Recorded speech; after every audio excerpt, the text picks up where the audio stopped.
Vamos a dar inicio a la actividad del día de hoy que trata sobre una actualización contable promovida pues, por la Coordinación de Maestría en Contabilidad de la Facultad de Administración de Empresas y Contabilidad. Queremos darle una cordial bienvenida a las autoridades de la universidad, al doctor Jaime Gutiérrez, vicerrector de Investigación y Posgrado, al señor decano de la Facultad de Administración de Empresas y Contabilidad, el magíster Franklin Castillo, al director de Investigación y Posgrado de FAECO, de la Facultad de Administración de Empresas y Contabilidad, el doctor Rafael Chávez, y al doctor Teodoro Mena, director de la Escuela de Contabilidad de la Facultad de Administración de Empresas y Contabilidad. Quiero darle las gracias a todos por participar en este evento, que va a ser de mucho provecho para todos, que van a ser temas muy interesantes de actualidad, de algunas normas o algunas situaciones que todavía no son aplicables, porque sí están ya aprobadas por los organismos internacionales, pero que próximamente vamos a tener que, como profesionales de la contabilidad, entrar a aplicar dicha normativa. En primera instancia vamos a pedir al doctor Jaime Gutiérrez unas palabras para ustedes.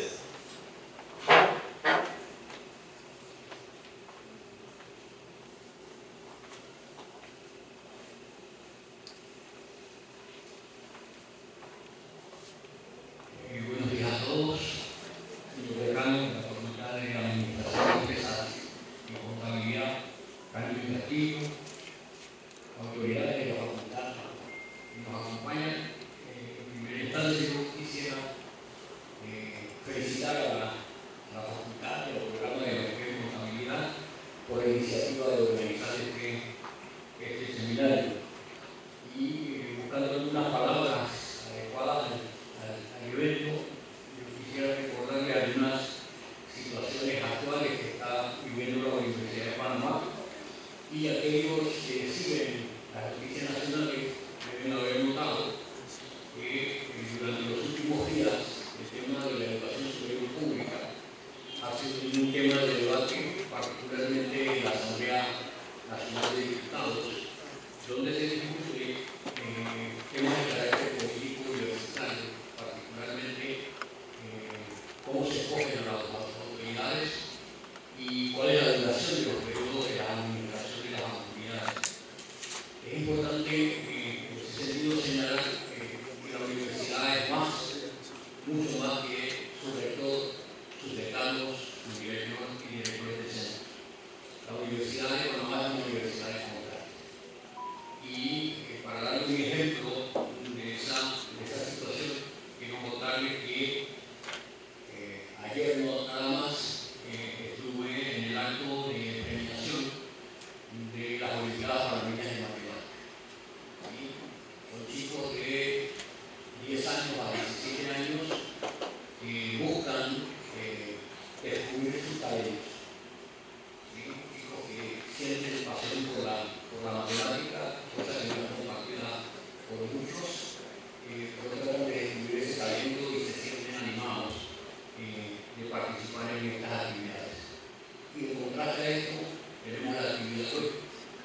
Tenemos la actividad de hoy con un grupo de estudiantes y egresados del programa de maestría en contabilidad que, a diferencia de los chicos, suponemos que han descubierto su pasión y que su pasión es la contabilidad. Entonces, tenemos esa situación en la Universidad de Panamá. La Universidad de Panamá, en su quehacer diario, abarca prácticamente a toda la sociedad, ¿sí? Tanto de personas que están buscando descubrir sus talentos como de personas que ya están consolidados.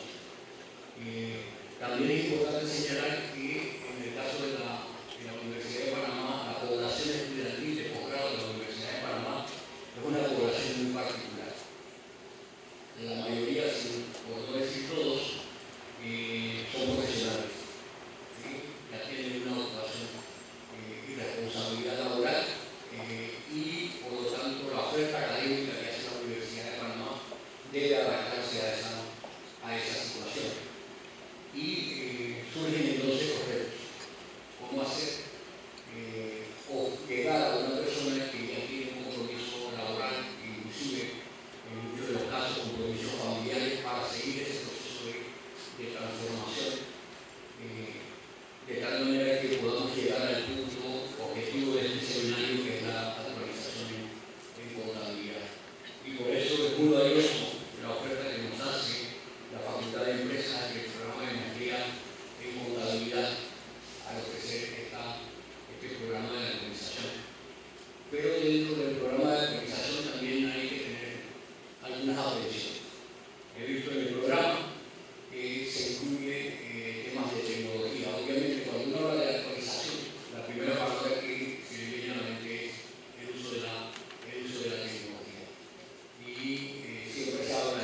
más bien pensamos que la inteligencia artificial debe ser un complemento de la inteligencia humana.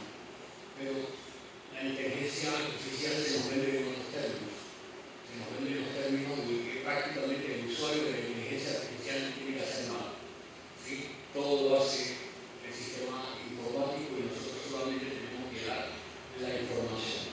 Y eso representa realmente un peligro.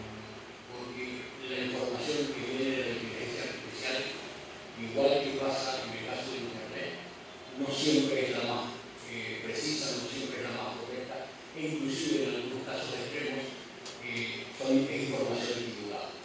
Porque todavía la inteligencia artificial sigue dependiendo de la información que nosotros le propongamos. Hay que mirar un poco esto con cierto grado de crítica y no ser tan susceptible a la información que viene, no solamente de la inteligencia artificial, sino de todas las fuentes de información. Y por eso este seminario tiene particular importancia.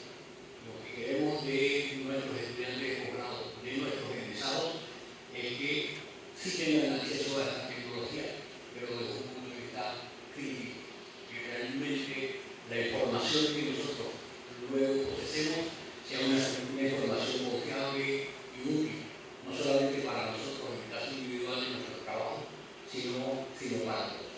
Así que yo reitero las felicitaciones a la facultad, al programa de maestría en contabilidad, por la iniciativa, a ustedes, agradecerles que hayan atendido la convocatoria del programa de maestría en contabilidad, agradecer al grupo de facilitadores que le han dado de su tiempo, de sus conocimientos, de sus saberes para compartir con nosotros, y esperemos que al final de la jornada podamos decir que ha valido la pena. Muchas gracias.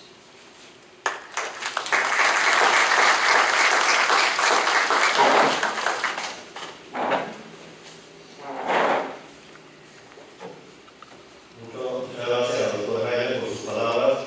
Ahora, algunas palabras también por el decano de la facultad, el magíster Franklin Tapillo.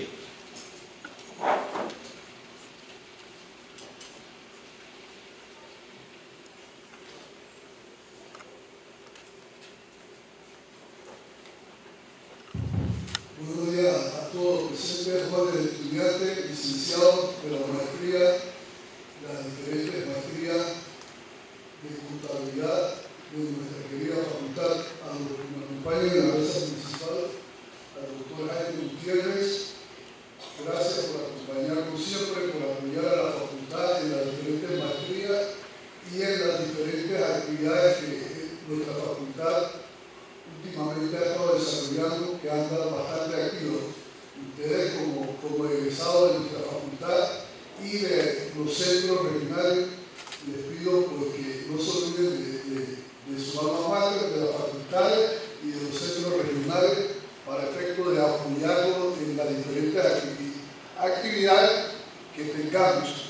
A lo que al doctor Chanis, director del Centro de Investigación, de la Maestría de Investigación y Posgrado de nuestra facultad, al doctor Mena, director de la Escuela de Contabilidad, a los expositores que el día de hoy nos acompañan, les agradecemos el apoyo que están brindando a este seminario de actualización. Magíster Mario de Cambuco, el Magíster Clímaco Martínez, el Magíster Brimeldo Sousa,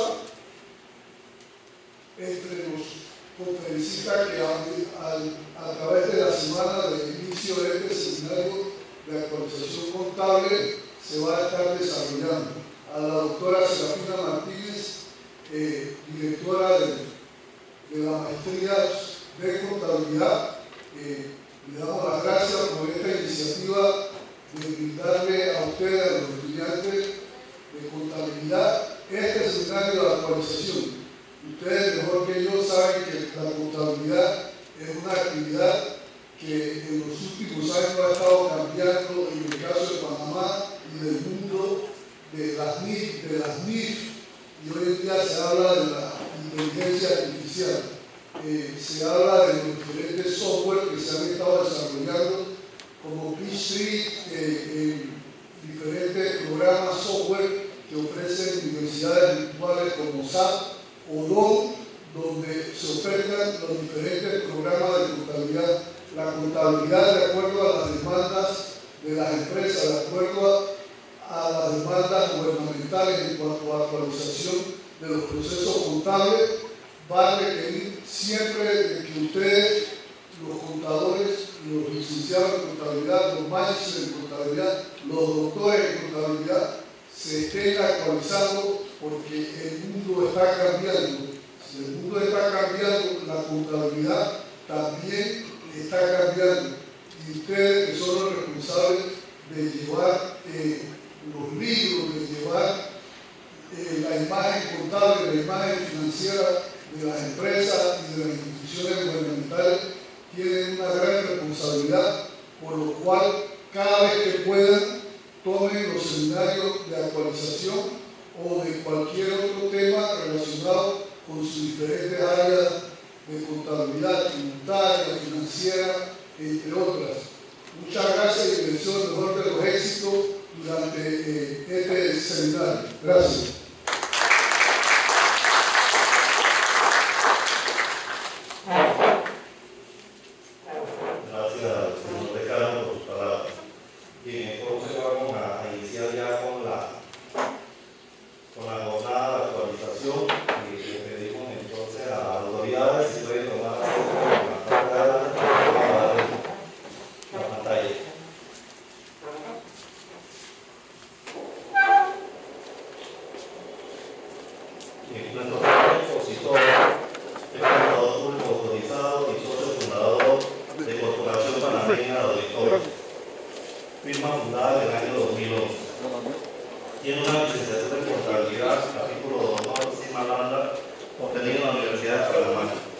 Tiene una maestría en contabilidad con énfasis en contabilidad administrativa.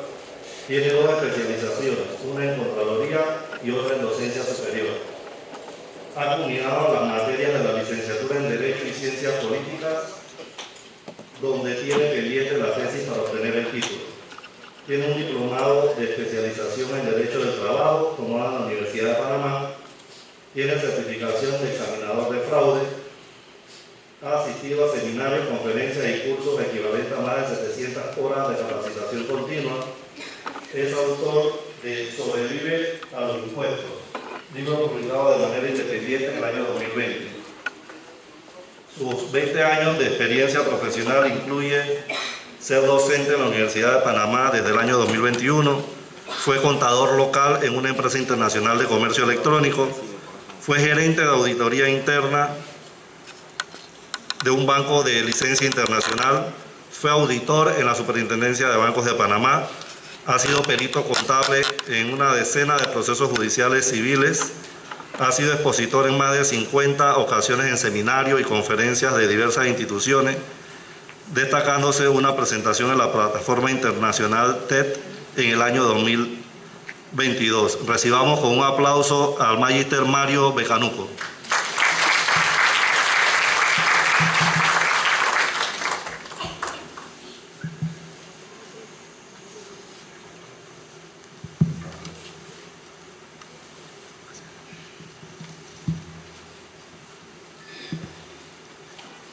Buenos días a todos y muchas gracias a las autoridades por la organización de este evento y por darnos la oportunidad de participar en este seminario de actualización y pues esperamos que les sea a todos de provecho. Antes de iniciar quisiera pedirle a la persona que tiene el vehículo con placa 7794 que por favor lo mueva, que aparentemente está bloqueando algo, así que por favor que esto haga el movimiento. Bien, el tema que vamos a hablar hoy es la norma internacional, la norma financiera número 18, que es reciente, acaba de entrar en publicación y pues es un tema que evidentemente tiene alto impacto en nuestra profesión, que es de la contabilidad, y que vamos a ver en el día de hoy durante la presentación. Entonces, antes de ver esta norma, quisiera como contextualizar un poco la evolución que ha tenido la norma, pero de manera muy sucinta, pues tenemos poco tiempo para desarrollar el tema, y lo que quiero que vean es que estas normas fueron promulgadas por primera vez en 1973. En ese entonces fueron promulgadas las NIC, las Normas Internacionales de Contabilidad. Es decir, que desde aquella época, imagínense, han pasado ¿qué? Casi 50 años, se promulga la NIC número 1 y las demás, y que han estado en vigencia en todo este tiempo. A mí me gusta decir que si uno pone a pensarse, todos los cambios tecnológicos, todos los cambios económicos, las empresas cómo han evolucionado en todo este tiempo, y sin embargo estas normas han estado vigentes y funcionales y sirven. O sea, están bien hechas y tienen esa capacidad de adaptación que aún a pesar del transcurrir del tiempo, los cambios que hay que hacerles no son en muchas ocasiones tan profundos. Posteriormente, en el año 2001, es que se sustituye, se reemplaza el órgano que promulga estos lineamientos. Ellos adoptan las NIC, se adoptan todas, se hacen algunas ampliaciones, algunas explicaciones, pero a partir de ahí las normas que empiezan a promulgarse nuevas ya se denominan NIF, Normas Internacional de Información Financiera. Eso significa que a partir del año 2001 quedaron en paralelo funcionando las NIC y las NIF. Evidentemente, en la medida que iban saliendo nuevas NIF, se iban sustituyendo las NIC, pero sabemos que hasta el día de hoy todavía hay muchas NIC que están vigentes. La NIC 1 era una de esas que se mantienen todavía en vigencia hasta aproximadamente, lo vamos a ver. Panamá las adopta oficialmente y de manera general a partir del año 2005 mediante la promulgación de la Ley 6. Anteriormente ya habían algunas instituciones que tenían que adoptarla, principalmente actividades reguladas como los bancos, etc. Esta ley, puedo añadir que fue un poquito controvertida en su momento, fue sujeta a una demanda de inconstitucionalidad. Se decía que de alguna manera un Estado como Panamá no podía delegar en un órgano internacional la capacidad de legislar, puesto que son normas y pudiera ser que se asimilen como con una ley. Sin embargo, eso no prosperó. La Corte básicamente dijo que eso es algo técnico, y así como una ley no le dice a un cirujano qué arteria tiene que cortar, una ley tampoco le puede decir a un contador ese nivel de detalle, cómo hacer un asiento contable. Para eso existen cuerpos técnicos, como lo son las normas internacionales de contabilidad y otros que pueden habernos de auditoría, etc.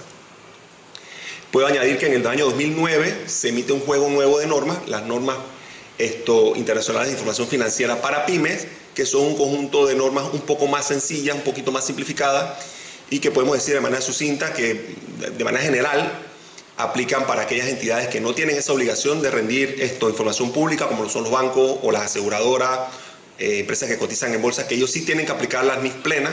El resto de las instituciones privadas pueden adoptar las NIF para pyme, es decir, que es como alternativo qué juego de NIF uno utiliza, si la NIF completa o la NIF para pyme, entendiendo pues que hay algunas instituciones que están obligadas a usar las NIF completas, y sobre ese grupo de empresas que están obligadas a usar las NIF completas son las que va a tener impacto esta modificación que hablaremos el día de hoy, que es la NIF 18, puesto que esta modificación no toca o no afecta a la NIF para pymes, solamente a las que llamamos NIF plenas, que serían las que serían afectadas o serían las que básicamente se están modificando con esta modificación. Y así llegamos al año 2024, donde se emite la NIF 18. Es decir, esta NIF 18 que vamos a ver sustituye a la NIF 1, está sustituyendo una norma que tenía prácticamente 50 años de edad. Y creo que pudiéramos hacer un consenso y preguntar si la NIF 1 realmente estaba súper obsoleta, y yo pensaría que no, era funcional. Como toda creación del ser humano, las normas son creaciones del ser humano, siempre son susceptibles de cambio, y en efecto hay cambios que se plantean ahorita y que van a mejorar la información, pero lo que les digo es que estas normas tienen esa capacidad de adaptación que, a pesar de los cambios del tiempo, imagínense 50 años, aún así eran funcionales, susceptibles de mejor así, pero bastante funcionales. Entonces, ¿qué es lo que sucede? La norma internacional de contabilidad NIC 1 va a desaparecer. Va a ser sustituida por la norma internacional financiera 18. Y fíjense que desde el nombre ya vemos que el alcance o la implicación varía un poco, porque mientras que la NIC 1 solamente su título era presentación de estados financieros, la NIF 18 ya tiene un título más abarcador, más amplio. Es presentación e información a revelar en los estados financieros. Ya no se habla solamente de cómo debes presentar esa información, sino que tienes que hacer revelaciones. Y eso estábamos habituados, ya lo sabíamos, pero el nombre pienso que es un poquito más abarcador y ya te hace a entender un poquito más desde el propio título cuál va a ser el alcance, cuál va a ser la profundidad de esta norma. Entonces, ¿qué han dicho las autoridades sobre esta norma de por qué se emite? ¿Cuál es el objetivo? ¿Para qué hacer este cambio de disposición? Bueno, ellos indican que estos cambios brindarán a los inversores una información más transparente y comparable, evidentemente información financiera. Pero fíjense que hablan sobre el rendimiento. Los autores de esta norma, ellos hablan de que es para el rendimiento financiero. Y cada vez que hablemos de rendimiento financiero, debemos entender que el rendimiento, ¿dónde se mide? En el estado de resultados. Porque ahí es donde usted puede ver el rendimiento de una institución. Eso nos hace ver que el objetivo principal de este cambio, de esta norma, el objetivo principal va a estar encaminado hacia los estados de resultados, porque ahí es donde se muestra el resultado financiero y eso es lo que se pretendía con esta norma. Y esto evidentemente pues se espera que ayudará a tomar mejores decisiones de inversión. Y yo siempre recalco, y cada vez, en muchas ocasiones que me toca hablar sobre algún tema que tiene que ver con contabilidad y tal, que yo recuerdo claramente desde que yo era estudiante de contabilidad, que siempre nos indicaban como parte de la definición de lo que es contabilidad, habrán distintas definiciones, pero yo recuerdo que siempre terminan o suelen terminar con que información que sirva para la toma de decisiones, porque es que ese es el objetivo de la contabilidad. Una contabilidad que no sirve para la toma de decisiones o que no tiene como objetivo de toma de decisiones, pues yo no le doy sentido. O sea, la contabilidad, el objetivo no es tener contabilidad, el objetivo es que la contabilidad sirva para la toma de decisiones. Eso es una cosa que yo siempre tengo muy presente y que creo que es importante que nunca perdamos de vista. Ahora, importante sobre esta norma, entra en vigencia a partir del 1 de enero de 2027. Como muchas otras normas de esta naturaleza, es posible la implementación anticipada, es decir, no es que hay que esperar necesariamente hasta el 1 de enero para su implementación, es posible presentarla de manera anticipada. Claro, en la medida que sea conveniente. Cada institución tendrá que evaluar por sus propios recursos, en su caso particular, uno por uno, si realmente es conveniente anticiparlo o esperar el plazo máximo de su implementación, que repito es el 1 de enero de 2027. Hay suficiente tiempo para analizar, verificar y comprobar el impacto que pueda tener esta implementación en los sistemas de contabilidad de las empresas. Otro tema es que va a afectar, creo que lo mencioné por encimita, afectará a todas las empresas que utilicen NIF. Es decir, si hubiese, por ejemplo, una empresa que utilice NIF para pymes, no tendría la obligación de hacer ninguna implementación porque es otro cuerpo de normas distinto. Y de hecho, sea de paso, ya mencioné en algún momento la NIF para pymes.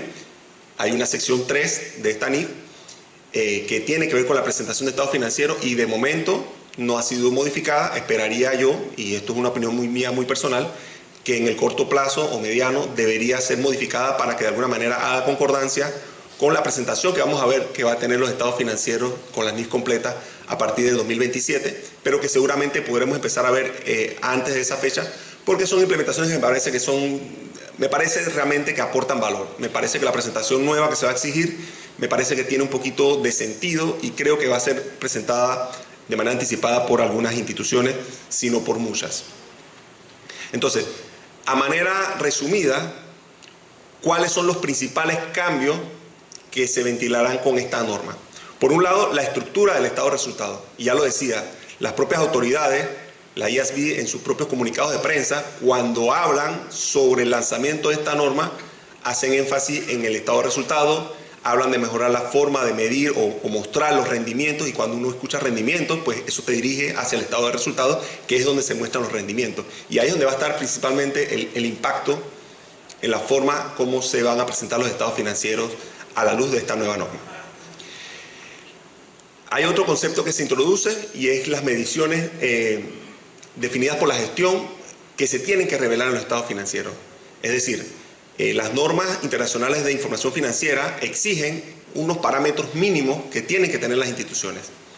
Eso no significa o no limita o no prohíbe que de alguna manera cada institución sea libre de procesar información adicional, darle forma adicional a lo que ya es obligatorio. O sea, las normas son un mínimo y a partir de ahí cada empresa puede hacer cosas adicionales.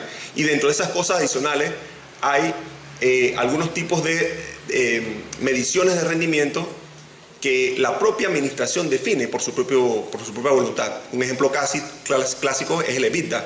El EBITDA es un subtotal que aparece en muchos estados de resultados, pero que es ajeno a las normas internacionales de contabilidad. No está regulado de esa manera. En consecuencia, puede haber variaciones y ese tipo de cosas son las que la norma ahora te exige, que si lo vamos a revelar, tenemos que explicar cómo se hace.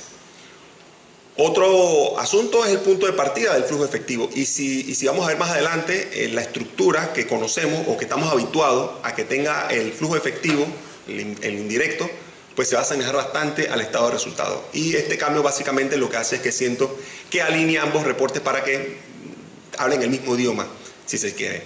Hay otras modificaciones por ahí, pero creo que esos son los principales puntos sobre los cuales gira las principales modificaciones, los principales cambios.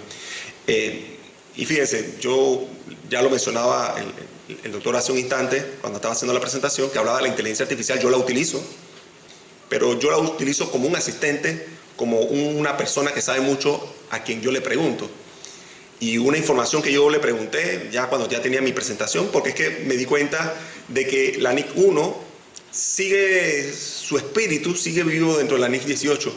Hay muchísima información que está vigente hoy en día. Es decir, y tengo algunos estudiantes acá que estudiamos la NIC 1 hace poco, no se preocupen que casi todo lo que estudiamos ahí, si no todo, sigue vigente.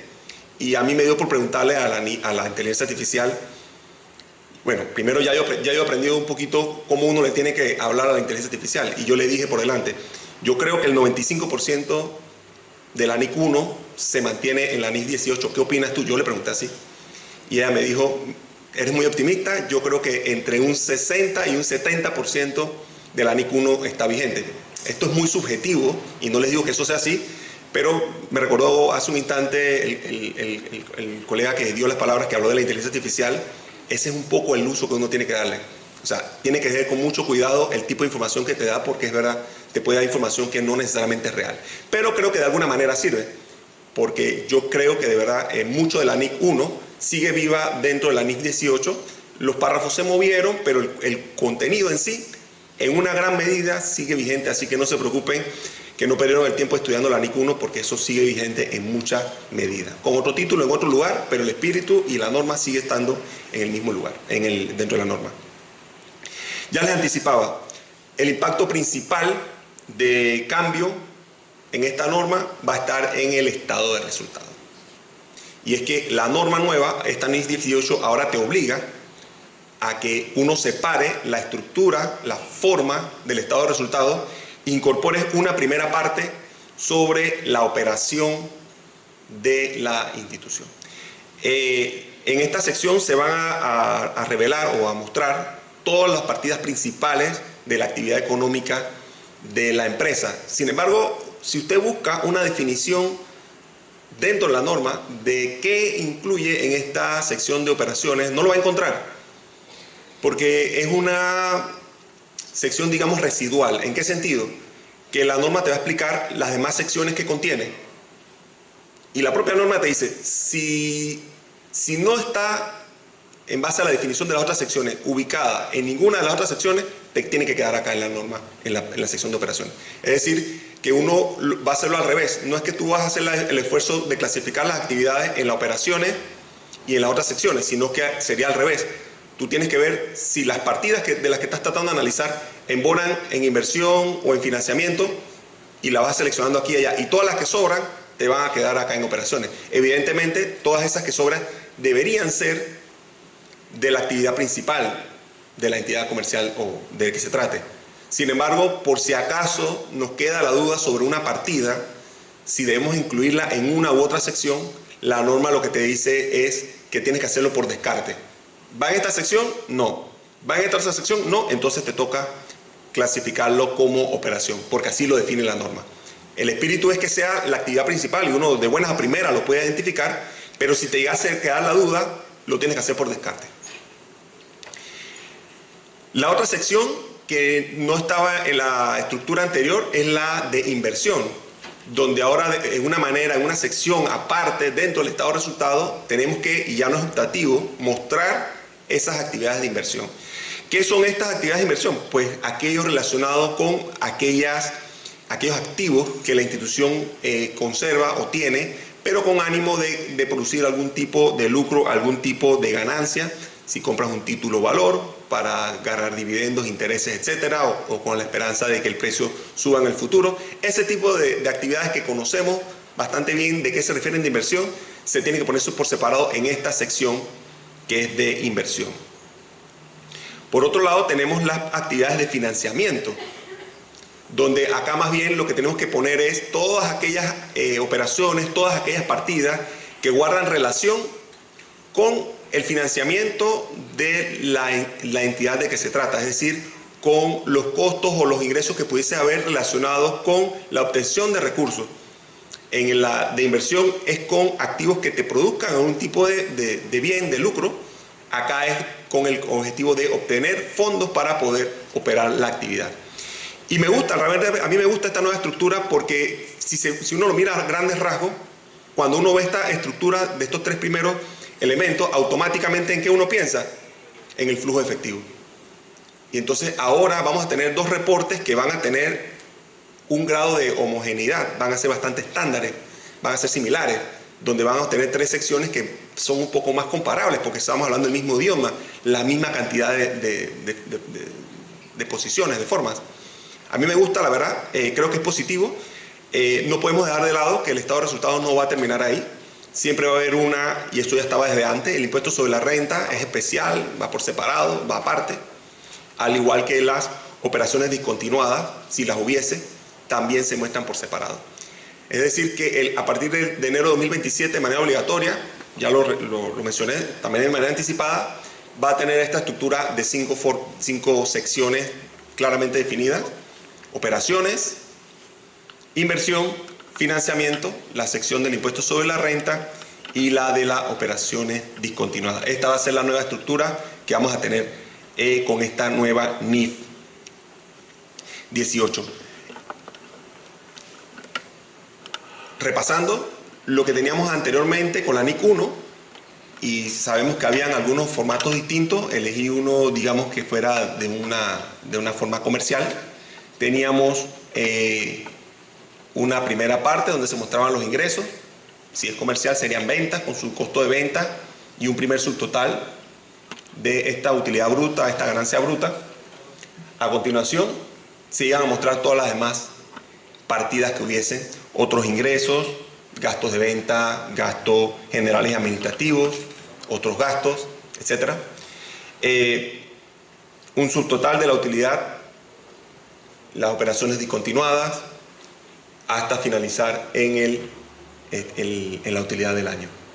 Este formato, ya lo mencioné hace un tanto, funciona, claro que funciona, es perfectamente funcional. La economía ha tenido todos los cambios que ha tenido en estas últimas décadas trabajando con esta información. Esto funciona, pero sin embargo se modifica y uno se pregunta, y yo no soy el único que me lo pregunté porque ya la respuesta ya estaba dada: ¿por qué se gasta tanto esfuerzo en modificar algo que ya funciona?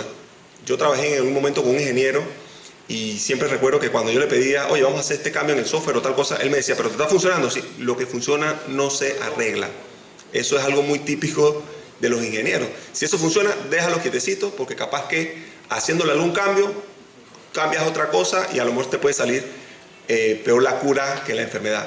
Entonces uno se pregunta, ¿pero por qué si la NIC 1 funciona, por qué la modificamos? Yo no quiero pensar en el esfuerzo de que tiene que haber costado poner de acuerdo a todos los profesionales, o por lo menos los líderes de distintos países, de distintas regiones, de distintos sectores, ponerlos de acuerdo en un documento que de alguna manera u otra represente lo que todos ellos consideran que es lo mejor. Y no solamente eso, ahora el esfuerzo de comunicarlo, el esfuerzo que van a tener que hacer todas las empresas en hacer esta modificación, en estas implementaciones. Y yo me pregunto, ¿por qué? ¿Para qué? Pero la respuesta ya estaba dada, porque ya se seguramente muchas personas se habían cuestionado el por qué hacemos un cambio tan impactante en algo que está funcionando, algo que sirve. La respuesta que ellos dicen es que ellos hicieron un estudio sobre 100 empresas y ellos mostraron que más de 60 comunicaban una cifra para el estado de resultados. Si nosotros repasamos cómo estaba la NIC 1, y por eso lo tengo aquí, ahí no hay una utilidad operativa, no la hay. No está, no era obligatorio, no se mostraba. Había esa capacidad, esa discrecionalidad de cada empresa de ver si lo mostraba o no lo mostraba, en qué formato, en qué lugar, en qué momento, porque no era obligatorio. Sin embargo, el estudio que ellos hacen nos dice que ya un 60% de empresas ya lo estaban haciendo. Entonces, estandaricemos, porque al final parte del objetivo, del por qué se hacen estas normas internacionales es precisamente, y lo vimos al principio en los motivos, o el objetivo es la comparabilidad. Si hacemos todos de forma similar, lo más parecida posible, lo más homogénea, pues es más fácil comparar una empresa con la otra y en consecuencia los inversionistas tener información útil para tomar decisiones. Y no solamente los inversionistas, todos los acreedores, directivos, etcétera, pueden sacar información haciendo comparación con pares similares y tratar de determinar de alguna manera ventajas, desventajas, fortalezas, etcétera. Pero eso implica que la información tiene que ser similar. Luego, si la empresa que uno maneja tiene ese resultado operativo porque uno siente que es útil, porque claro, yo quiero saber primero si el negocio en sí es útil por su propia naturaleza o es útil o está teniendo ganancias porque es muy bueno invirtiendo, pero ese no es su fuerte. Soy una empresa comercial, yo lo que sé es comprar y vender electrodomésticos y esa actividad me está dando pérdida, pero globalmente no me da pérdida porque tengo un CFO que es muy bueno en inversiones y produce una ganancia ahí que me balancea. Ese tipo de información es útil. Porque, como dice el dicho, zapatero a su zapato. Entonces, esa utilidad operativa no estaba regulada. En consecuencia, uno podía o no presentarla si uno quisiera. Y no solamente que el 60% ya lo hacía, sino que se identificaron al menos 9 maneras distintas de hacerlo. Imagínense ese desorden. Algunos la tienen, algunas no la tienen, y las que la tienen no la calculan de la misma manera. Entonces, por eso se hace necesario intervenir y decir, ok, si el 60% lo tiene, que lo haga el 100%. Pero que no lo haga de cualquier manera. Estas son las pautas como lo vamos a hacer. Y de esta manera se espera, se aspira a que en un futuro cercano, en enero de 2027, ya se tenga esa forma igualitaria de trabajar la información financiera, donde todos van a tener este estado de resultados, de esta ganancia operativa, y todos la van a calcular de la misma manera. Como todo, nada es infalible. Y seguramente implementados se encontrará que siguen apareciendo diferencias de otras cosas, pero se van achicando como que la brecha, las posibilidades de esa arbitrariedad, de esa discrecionalidad se va reduciendo porque ya la misma norma te está obligando, te está encasillando a que hagas las cosas de una manera u otra. Entonces, con esta nueva NIS 18 vamos a tener una sección de operaciones, ya lo mencionamos. Entonces, si seguíamos con el ejemplo de hace un instante, vamos a ver que teníamos las ventas, el costo de venta y la utilidad bruta, como estaba en la NIC 1, igualito, pero tendríamos gastos que si son operativos los tenemos que poner en esa sección y añadir un subtotal de utilidad operativa que ahora es requerido y que anteriormente no era necesario mostrar, ahora es obligatorio. A continuación tendríamos entonces una sección de inversión donde podríamos tener cuentas como participación en empresas asociadas, ingresos por intereses de una cuenta a plazo, etcétera, que son actividades de inversión, y tendríamos un segundo subtotal que ahora es obligatorio, ahora es requerido y que la norma ahora exige que se muestre en el estado financiero. Una tercera sección de financiamiento, también con gastos de financiamiento por préstamos, etcétera. Una utilidad ante el impuesto sobre la renta que ya existía, ese estándar no es nuevo, eso ya estaba en la NIC anterior. Tendríamos el impuesto sobre la renta, tendríamos las operaciones discontinuadas para finalmente aterrizar en la utilidad del año. Es decir, el espíritu de la NIC 1 sigue vivo aquí, pero se reorganiza y nos muestra las 5 secciones que le mencionaba anteriormente. Ese es el cambio para mí más trascendental de lo que vamos a estar viendo. lo principal, la forma y la apariencia que va a tener el estado de resultados de aquí en adelante. Otra de los cambios introducidos en la NIS 18 es la medición de los rendimientos definidos por la gestión, que ya les mencionaba, y un ejemplo clásico es el EBITDA. Entonces, ¿qué te dice sobre esto la NIS 18? Que se debe revelar las medidas de rendimiento definidas por la gestión que se utilizan, pero se deben explicar cómo se calculan. Se debe decir por qué son relevantes para entender el desempeño de la empresa. Es decir, que no solamente es que uno muestra el indicador. Aquí tengo este indicador que nosotros consideramos que para nuestra industria en particular es útil, sino que tenemos que revelar cómo llegamos a ese número y tenemos que decir por qué esa información es relevante. Pero no solamente eso, sino que tenemos que reconciliar esta medida con los subtotales definidos con la NIS 18. Es decir, por ejemplo, con el resultado operativo. ¿Qué relación tiene este indicador que tenemos con un subtotal este? ¿Cómo se explica que el número no sea distinto? ¿Cómo lo concilias de alguna manera u otra? Parto del número del estado de resultado, le sumo, le quito X o Y partida y llego al total definido por la administración, que consideramos que es útil por las explicaciones que ya dimos, Pero para llegar a ese número, lo que hicimos es que tomamos este número del estado de resultado y le sumamos o le quitamos estas otras partidas, explicamos el cálculo, lo conciliamos, explicamos por qué es necesario. Esto con cara y con de luces a darle información a los agentes externos, porque finalmente la administración es la que conoce su negocio. La administración es la que sabe por qué los resultados son mejores o peores o cómo se están dando movimiento las cosas. Por último, no se deben reemplazar estos números por la estructura que ya vimos del estado de resultados. Esto es adicional. Tampoco es obligatorio que tenga medidas de este tipo. La empresa que lo haga tiene que adoptar estas medidas, pero si no lo quiere hacer, pues no pasa nada. Así como mencionaba hace un instante de las operaciones discontinuadas que posiblemente en muchos casos no haya nada que hacer. Otro impacto que vamos a tener, y fue un poquito raro que la NIS 18 modificara otra NIS, la NIS 17. Antes la estructura ya la conocíamos, partíamos de la ganancia neta, le añadíamos las operaciones, la inversión en el financiamiento para llegar al saldo final, y por eso digo que me gusta el estado de resultados porque ahora se parece bastante a esto. Y ahora no va a haber un cambio tan drástico, pero hay algo importante, que ahora no partimos de la ganancia neta, sino de la ganancia operativa, que ya la tenemos identificada en el estado de resultados. Entonces, si esto era antes un dolorcito de cabeza para muchos de nosotros, pues ahora tal vez sea, digamos que no va a ser más fácil, pero no es nada que cualquiera de ustedes seguramente y yo podamos hacer esto, porque al final todo va a estar identificado, así que no debería ser mayor tema. Pero sí rescatar que ya no parte del mismo lado. Este es el estado flujo efectivo, el cálculo indirecto. No sabemos que hay dos formas, el directo y el indirecto. Este es el indirecto y por ahí va el asunto. En el balance de situación pareciera que salió sin tocar, sí tuvo una pequeña variación, que me la mencionó el profesor Clímaco días antes de la presentación, y es que si usted verifica el párrafo 113 de la NIS 18 es casi idéntico al párrafo 54 de la NIS 1, letra por letra. Por eso le decía que no sé qué porcentaje, 80, 85% sigue vivo en la NIS 1.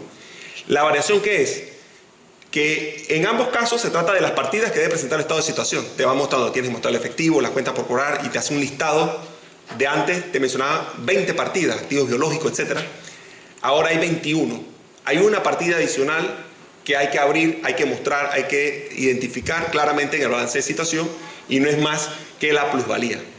La plusvalía que antes podía existir, existía, pero no tenías que mostrarla como una partida identificada dentro del balance general, sino que tú la podías agrupar dentro de la sección de los intangibles. Ahora tiene vida propia, se tiene que mostrar por separado.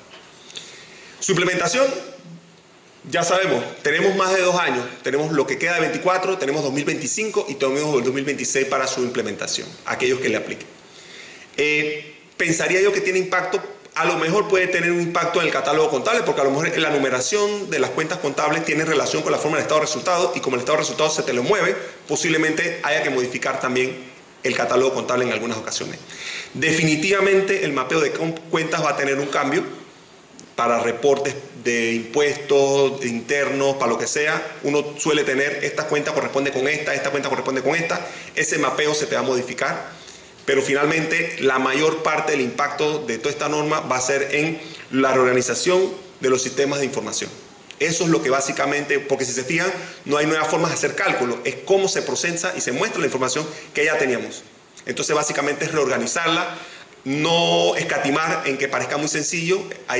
Acuérdense que esto es de las NIF plenas, es negocios complejos, negocios grandes, y pudiéramos ver situaciones donde no es tan fácil redactar las cosas. Eso es básicamente. Muchas gracias a todos por su presentación. No sé si tienen alguna duda, alguna pregunta.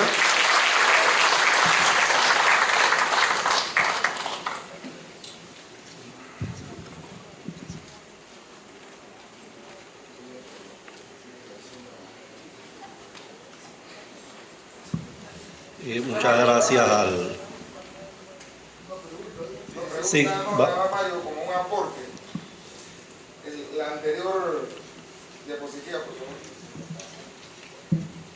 Vamos a poner el apellido algo. Reorganización del sistema de información contable. Gracias. Contable.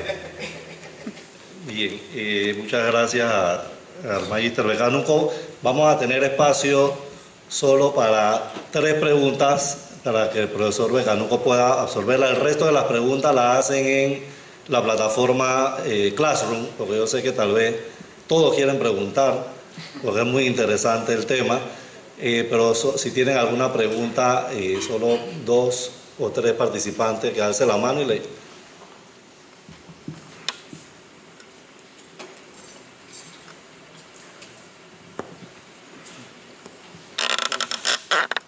Buenos días.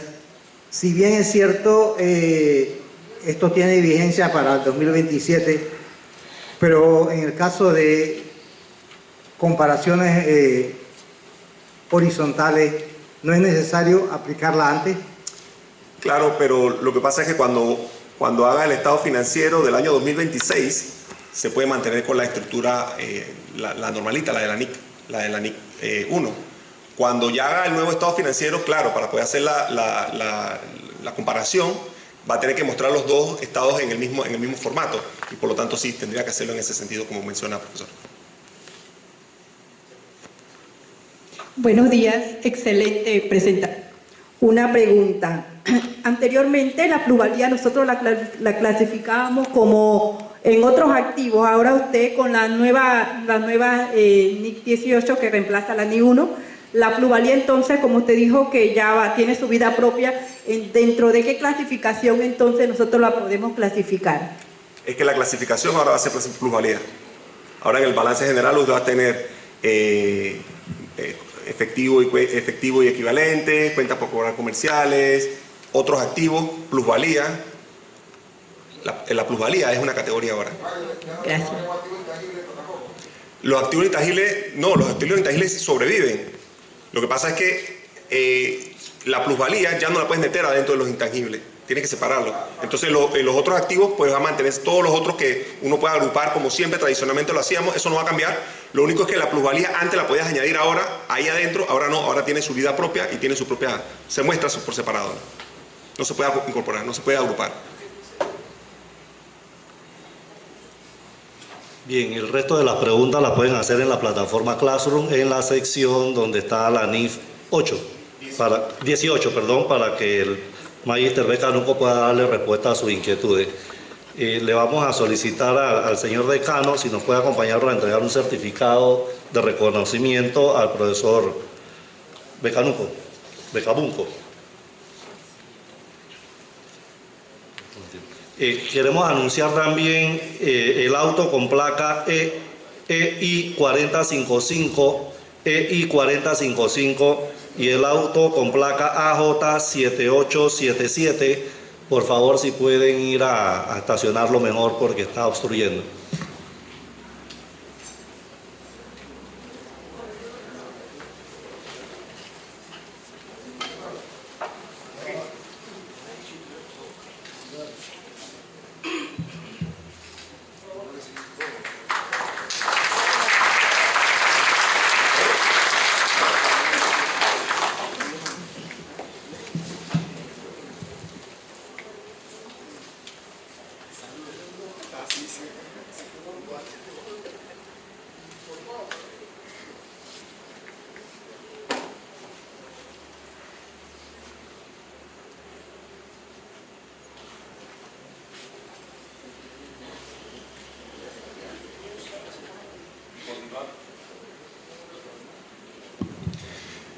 Continuando con las presentaciones del día de hoy, vamos a ver ahora el tema de normas internacionales de auditoría para entidades menos complejas a cargo del Magíster Clímaco Martínez González, quien es licenciado en Contabilidad de la Universidad de Panamá, es contador público autorizado con identidad emitida por la Junta Técnica de Contabilidad del MISI, es magíster en auditoría con énfasis en auditoría forense de la Universidad Especializada del Contador Público Autorizado UNESPA, es magíster en tributación y gestión fiscal de la Universidad Especializada del Contador Público Autorizado, es magíster en auditoría, es magíster en control gubernamental en la gestión pública, es especialista en auditoría, emitido por la UNESPA, es especialista en tributación, también por la Universidad UNESPA, es especialista en Contraloría, estudiado en la Universidad de Panamá. Es especialista en control gubernamental de la gestión pública por la Universidad de Panamá. También es especialista en auditoría, es especialista en docencia superior por la Universidad del Istmo, es doctorando en ciencias empresariales con especialización en contabilidad en la Universidad de Panamá. En cuanto a sus certificaciones, tiene una certificación AFA, Certificado Internacional de Auditoría Forense Antifraude, tiene una certificación CIEAF, que es un certificado internacional de experto antifraude, tiene una certificación EFA, que es un certificado nacional como examinador de fraude autorizado, tiene una certificación COSO, Certificado Internacional de Control Interno COSO, adicionalmente es asociado en instituciones como el Colegio de Contadores Públicos Autorizados de Panamá, es socio de la Asociación Panameña de Examinadores de Fraude, es socio del Instituto de Auditores Internos del Capítulo de Panamá y es socio del Instituto Panameño de Tributaristas. Por favor, reciban con un fuerte aplauso al licenciado Clímaco Martínez González.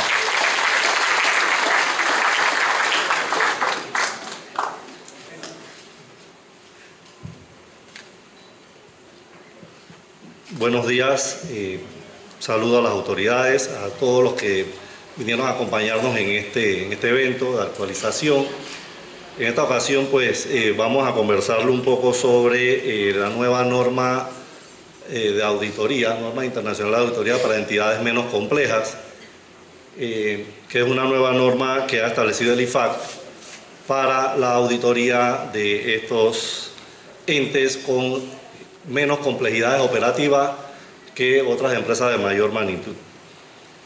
El objetivo general de esta presentación básicamente es que proporcionarle a los participantes un entendimiento de estas nuevas normas, de tal forma que podamos ver su estructura, su alcance, la aplicación y cómo estas normas ayudan a asegurar la eficiencia y la calidad en los trabajos de auditoría. Hoy en día es muy importante o ha cobrado mayor importancia los temas de calidad en estas auditorías de estado financiero, sobre todo, como ya lo explicaba el profesor Mario, la información financiera hoy en día ha cobrado mucha importancia no solo en Panamá, sino a nivel mundial, por diversos temas, tanto que lamentablemente se dan a nivel mundial y en Panamá, algunos temas de fraude, corrupción y otros temas que hacen que los auditores ahora necesitemos normas más especializadas o digamos más concretas de acuerdo al sector económico o la industria a la cual vamos a auditar. Entonces el objetivo específico básicamente es que analicemos la estructura de esta norma y sus principales componentes, ¿verdad?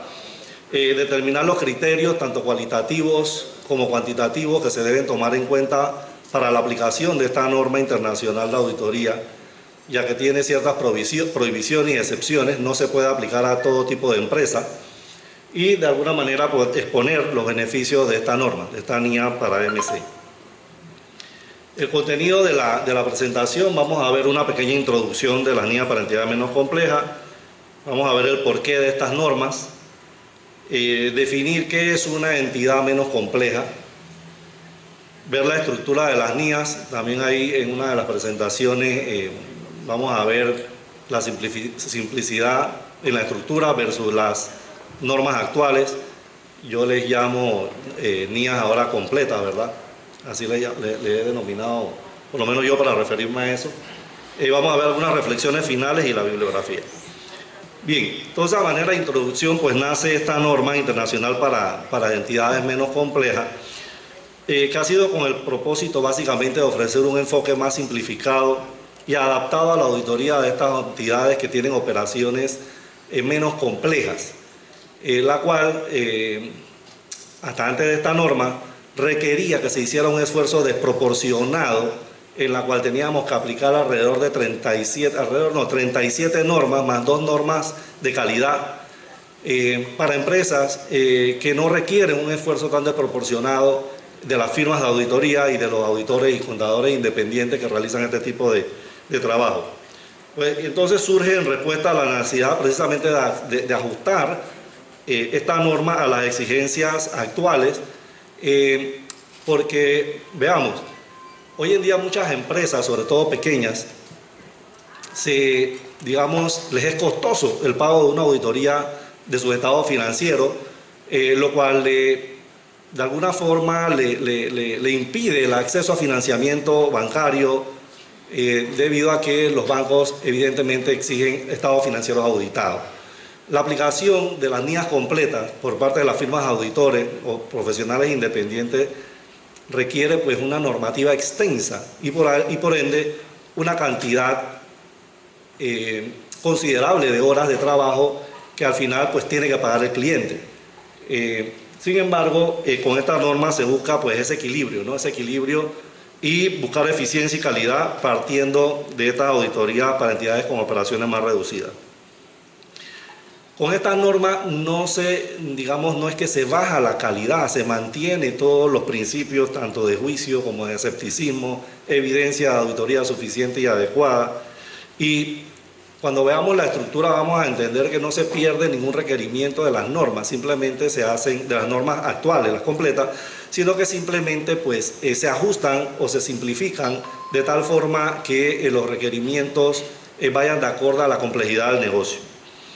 Es importante destacar pues que esta NIA o esta nueva norma, NIA MC, como la ha determinado el IASB para la traducción en el español, entra en vigencia a partir de los periodos iniciados el 15 de diciembre del año 2025, pero admite la adopción anticipada también.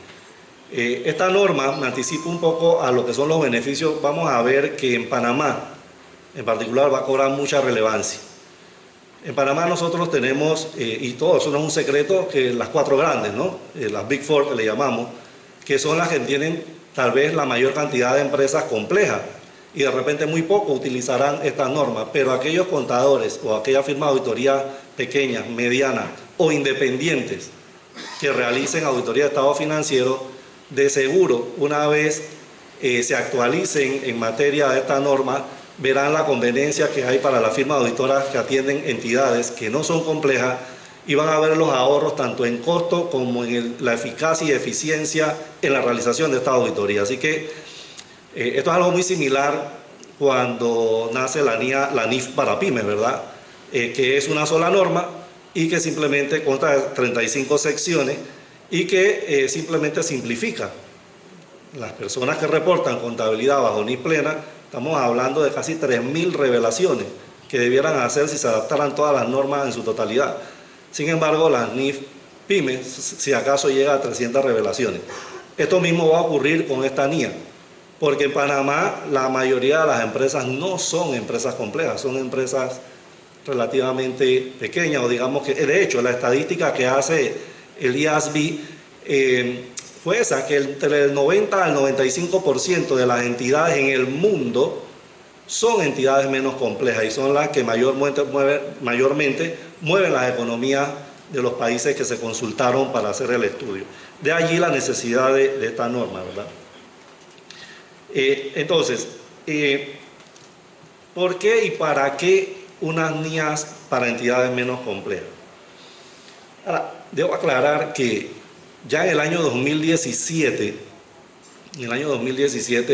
salieron o se adaptaron unas normas que se llamaban NIAs para pymes, pero no tuvieron mayor relevancia porque al definir pymes, cada jurisdicción, cada país tiene situaciones diferentes legalmente hablando de cómo categorizan sus pymes.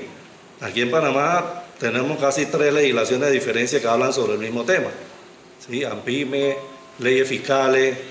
Entonces se hizo muy complejo poder encasillar qué negocios eran los que estaban enmarcados dentro de esas NIF para pymes, y se asumía que esas pymes, esas NIA para pymes aplicaban asimismo a las empresas que reportaban bajo NIF pymes, lo cual no era correcto. De hecho, debo confesar que cuando el borrador de esta norma llega a mis manos, producto de un organismo al cual pertenezco y que represento precisamente a la Universidad de Panamá, que es la norma de contabilidad financiera de la Junta Técnica de Contabilidad, y nos hacen llegar el borrador para nuestro estudio y ver la opinión de Panamá con respecto a la norma. La primera impresión del grupo o de la comisión era: no, eso no creo que va a tener mayor acogida.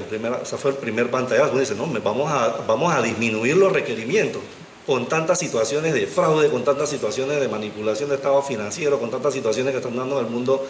Va a ser imposible que reduzcamos los procedimientos o la planificación, etc. Pero al final, cuando fuimos empapándonos el documento, estuvimos claros en que, a diferencia de la NIA para pymes en el 2017, hay que tener claro que no significa que si la empresa reporta bajo NIF pyme su contabilidad, le aplica la NIA.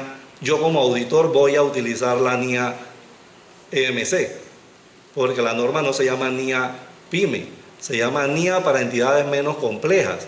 Entonces entra el juicio del auditor al evaluar si la empresa que voy a auditar califica o no para que yo realice una auditoría bajo esta norma más simplificada. De hecho, la misma norma establece ciertas limitaciones, ciertas prohibiciones, ciertas excepciones en el uso de ella. Pero al final la norma va a dar ciertos parámetros. Ahora vamos a ver cuáles son esas limitaciones. Pero siempre va a estar presente el juicio profesional del auditor, que aquí habrán varios estudiantes míos, en las clases se lo digo: el escepticismo, el juicio profesional, la evidencia suficiente y adecuada, siempre está presente. El riesgo de auditoría está presente desde que se inicia la auditoría hasta que termina, ¿sí? Entonces va a ser un tema de juicio, porque el auditor es el que va a tener que determinar, inclusive antes de hacer la carta de término, porque en la carta de término, en la carta propuesta, pues tendrá que colocar bajo qué norma de auditoría efectuará esa auditoría de estado financiero, ¿sí? Entonces esta norma, la justificación a la necesidad radica en que estas auditorías de entidades presentan una naturaleza y circunstancias que difieren significativamente de aquellas entidades que tienen actividad más compleja. Estas entidades menos complejas tienen ciertas características que inclusive también están dentro de las, digamos, de las restricciones cualitativas que tienen estas empresas. Entre ellas, ¿qué características tienen estas empresas ya denominadas EMC? Tienen estructuras operativas y de propiedad más simples. Son organigramas muy simples, sencillos. No hay una cantidad excesiva de administradores, de gerentes, no más de 5, inclusive eso sugiere la norma EMC en los ejemplos explicativos, sugiere que son entidades con un organigrama sencillo, simple, no más de 5 gerentes o ejecutivos administrando el negocio. Otra de las características es que no presentan los mismos riesgos significativos. Evidentemente estas empresas tienen operaciones bastante sencillas, ejemplo, operaciones de compra, venta, nada de instrumentos financieros complicados. El único instrumento financiero pues será las cuentas por cobrar. Son empresas bastante sencillas en su manejo y requieren un enfoque más eficiente, ¿verdad? Que permitan obtener la calidad. Entonces, ¿qué es una entidad menos compleja? La norma establece y define qué es lo que es una entidad menos compleja. Recordemos, una entidad menos compleja no significa que su contabilidad reporta bajo NIF para pyme, ¿no? Debemos tener eso claro, porque sí he tenido a la fecha, inclusive en la oficina, varias consultas en donde me dicen: significa que ahora todas las que son pymes ustedes nos van a hacer la auditoría conforme a este marco de auditoría de NIA EMC. No, nosotros tenemos que hacer la evaluación de si la entidad es compleja o no. Hay actividades, hay empresas que son complejas y sin embargo, como no reportan en una bolsa, no son entes regulados, no cotizan en bolsa, entonces siguen siendo pymes. Yo tengo un cliente que puede tener alrededor de 3.000 empleados ahorita mismo y ellos están reportando bajo NIPYME, lo que no tiene ninguna obligación de exhibir su estado financiero. Sin embargo, a ellos yo no los puedo auditar bajo esta normativa, porque tienen una operación complejísima. Entonces, son situaciones que tenemos que tener siempre claras. Entonces, ¿qué es una entidad menos compleja? Según la norma, es aquella que se caracteriza por tener una estructura operativa organizacional sencilla, un entorno financiero centralizado y transacciones menos sofisticadas. La misma norma establece ciertas características en el prefacio y en la parte A de la norma. Ahora vamos a ver, cuando hablamos de parte, vamos a ver que ya no, en estas normas no vamos a hablar de la NIA 200, NIA 210, NIA 220, vamos a hablar de parte A, parte 1, parte 2, parte 3, parte 4 a 9, parte 10 y los anexos. La estructura es sencillísima. Entonces, ¿qué nos dice el prefacio con respecto de esta norma, con respecto a las características de una entidad menos compleja? En cuanto a su estructura y tamaño, la entidad tiene una estructura organizacional con pocos niveles jerárquicos y un pequeño equipo de gestión. Cuando hablamos de un pequeño equipo de gestión, la norma se refiere a empresas que no tienen excesiva cantidad de ejecutivos. Pocos gerentes, un gerente de venta, un gerente de compra, un gerente de contabilidad, un gerente general, gerente de tesorería, no más de 5. La norma sugiere, o en sus ejemplos, indica que no más de 5 ejecutivos. También la norma hace referencia a que una característica es el modelo de negocio y las actividades que desarrolla la entidad que vamos a auditar. Entonces, las transacciones de esa entidad provienen de pocas líneas de negocio, ¿sí? Y no están sujetas a ningún regulador, no están sujetas a ningún riesgo provocado por un regulador, una superintendencia de banco, una superintendencia de seguro, por ejemplo. También en cuanto a la estructura de propiedad, la norma indica, a veces las normas suelen ser un poco muy técnicas, ¿no? Esta de hecho está redactada en un lenguaje más amigable que las NIAs completas, pero lo que da a entender con esta estructura de propiedad es que sea identificable el beneficiario final de las acciones, ¿sí? Que sea simple poder identificar el beneficiario final de las acciones. Hay empresas, por ejemplo, empresas multinacionales, que es todo como un entramado, ¿no? Que para poder saber quién es el beneficiario final, tienen empresas tenedoras de acciones en Colombia, en Panamá, en Chile, en Ecuador, y al final resulta ser que el dueño final de esa empresa está por allá por Luxemburgo, ¿sí? Entonces son estructuras complejas. Este tipo de empresas, aunque su actividad sea sencilla, pero su estructura de propiedad, su estructura accionaria sea compleja, no le puede aplicar este tipo de normas más reducidas, ¿sí? En cuanto a la función financiera y el entorno de TI, también hay que establecer que la función financiera también debe ser simple y manejada por un pequeño grupo. La misma norma en la guía técnica establece que hablan de departamentos de contabilidad con no más de 5 funcionarios. Un gerente de contabilidad, tal vez alguien de cobros, ya facturación, etcétera, ¿no? La norma da guía, por eso que es bastante amigable, porque la norma, además de usar un lenguaje sencillo, proporciona guías de implementación y de aplicación para que los auditores podamos formarnos un juicio adecuado sobre a qué entidades le vamos a aplicar o vamos a hacer auditoría con esta normativa. Un aspecto importante también que se toma en cuenta es el entorno de tecnología de la información. En la estructura de esas entidades menos complejas, los sistemas de información no deben ser sofisticados, susceptibles a hacerles mejoras en in-house. Básicamente lo que me están hablando, y voy a usar el término que, como lo conocemos nosotros comúnmente, básicamente habla de software que son enlatados, que como vienen, así se quedan, no podemos hacerle modificaciones, ¿sí? Eso también es una característica de una entidad menos compleja. Software a la cual no hay que hacerle modificaciones, que no requieren una configuración por un especialista, un ingeniero en sistemas, sino que son bastante software amigables y que la contabilidad está centralizada en un solo lugar, ¿sí? Bien, entonces veamos la estructura de la norma.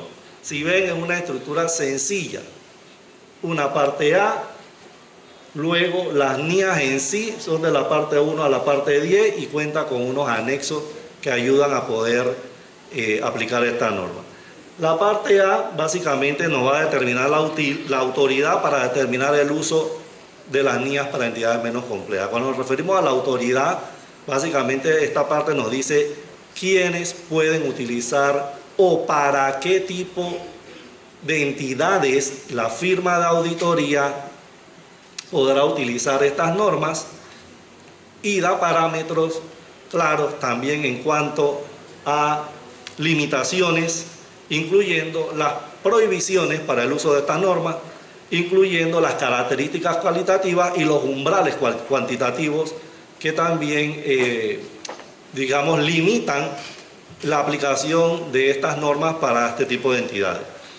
Ahora, más adelante vamos a ver estas características porque eso es bien importante, digamos que uno de los aspectos más importantes que debemos conocer de esta norma para saber cuándo la debo aplicar y cuándo no. Recuerden que estas normas son aplicables para los contadores que realizan trabajo o exámenes o encargos de auditoría para estado financiero.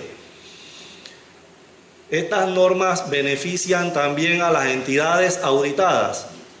Bueno, sí, también las va a ayudar, también va a ser beneficioso su uso o su adaptación, a pesar de que ellas no la van a utilizar, eso lo vamos a utilizar los auditores. Pero estas entidades también ya se adaptarán a estos nuevos requerimientos de una auditoría que es más simplificada y además incentivará a aquellas empresas que no hacen auditoría o no solicitan auditoría de estado financiero porque el costo es elevado. Ahora, para nosotros los contadores eso va a ser beneficioso, ¿no? Va a haber más clientes y eso es positivo. Bien, entonces la parte 1 básicamente habla sobre los conceptos fundamentales y principios generales. Y en esta sección se establecen todos los requerimientos de ética aplicables, ¿sí? Integridad, objetividad, comportamiento profesional, debido cuidado, incluyendo la independencia, ¿sí? También esta parte 1 nos habla sobre la gestión de calidad en la auditoría de estado financiero y pone como parámetro en la misma parte, la parte 1 establece como parámetro que quienes adopten estas normas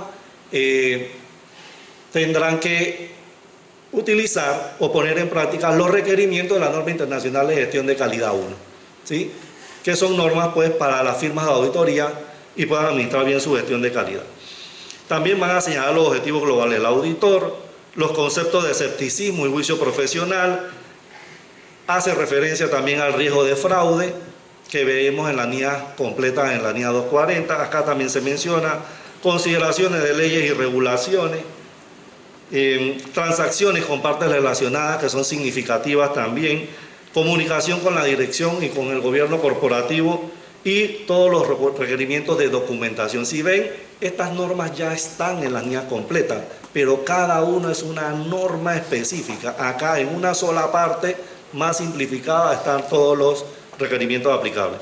En la parte 2 ya están los requerimientos generales de evidencia, de auditoría y documentación con respecto y nos habla de cuándo la auditoría, cuándo la evidencia es suficiente, cuánto es adecuada, ¿sí? Estableciendo que la suficiencia es una medida cuantitativa de la evidencia y que lo adecuado es una medida cualitativa de la evidencia y nos indica claramente que mientras de mayor calidad sea la evidencia de auditoría, pues menor cantidad de la evidencia se requerirá, es decir, estableciendo una relación entre la calidad de la evidencia y su suficiencia. Claro, todo eso va a ser determinado de acuerdo al juicio del auditor, que es el que determinará cuándo será suficiente y adecuado, en función de las pruebas que realiza.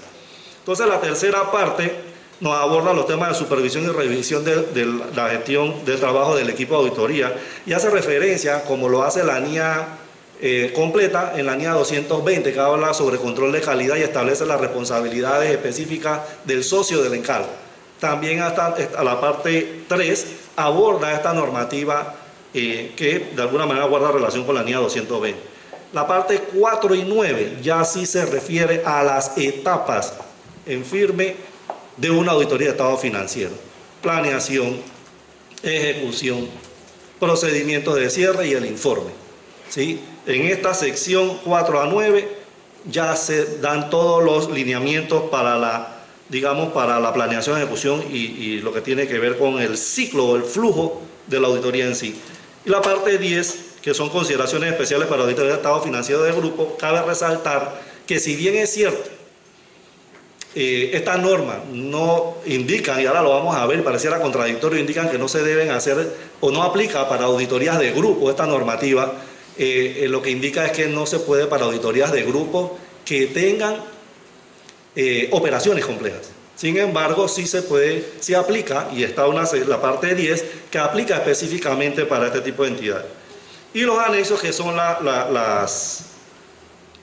digamos, los glosarios y todos los ejemplos de cartas de términos, cartas de representación, etc. Entonces ahí nada más para que vean, miren cómo son las NIAs completas ahorita mismo versus lo que es hoy en día. Queda reducido en un gran porcentaje. La NIA completa reúne todo este mundo de requerimientos, de normativa, ¿verdad?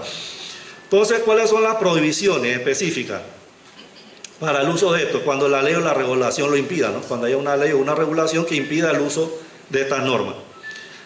Entidades que cotizan en bolsa no podrán utilizar esta norma, tampoco aquellas cuya principal actividad sea la captación de depósitos u ofrecer seguros al público.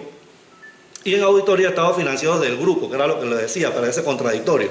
Pero la norma hace especial mención de cuando son auditorías de grupo, pero para operaciones complejas. En cuanto a las características cualitativas, algo similar a lo que ya habíamos mencionado anteriormente. La entidad tiene un modelo de negocio sencillo, las transacciones provienen de una sola línea o pocas líneas de negocio, la estructura organizacional y propiedad es de fácil observación, la función financiera está centralizada y un entorno de TI bastante sencillo que no admita modificaciones al software. En cuanto a los umbrales cuantitativos, que también establecen limitaciones en el uso, va a depender de los reguladores y de las leyes en el país donde se quieran adoptar, ¿verdad? Porque algunas leyes podrán establecer algunos umbrales cuantitativos, como un monto máximo o mínimo de ingresos, de activos netos, de activos totales o número de empleados para determinar si se usa esta NIA o no. Eso cada país tendrá que reglamentarlo, ¿verdad? Bien, entonces, básicamente los beneficios que obtenemos: eficiencia y simplificación en las auditorías, como ya lo hemos mencionado, reducción de costos, ya no requeriremos tal vez una cantidad de horas excesiva como lo teníamos con la NIA completa, mantiene la calidad y la confianza, es un punto muy importante, su facilidad de aplicación y fomenta la adopción de auditorías para aquellas empresas que no realizaban auditoría.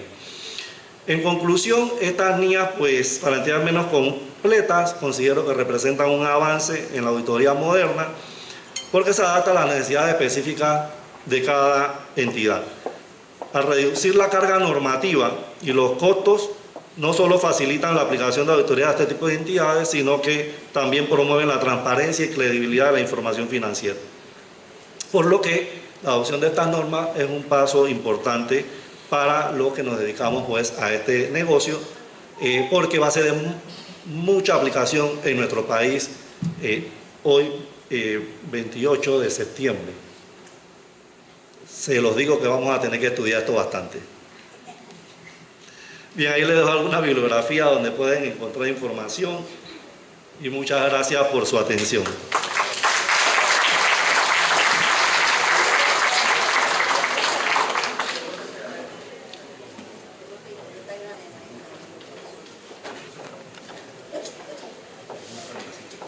Muchas gracias al profesor Clímaco Martínez por su excelente presentación. No sé si alguien del público tiene alguna pregunta, que levante la mano, al igual que hicimos con la metodología anterior. Resolver una o dos preguntas aquí, el resto sería a través de la plataforma virtual de Classroom. ¿Preguntas?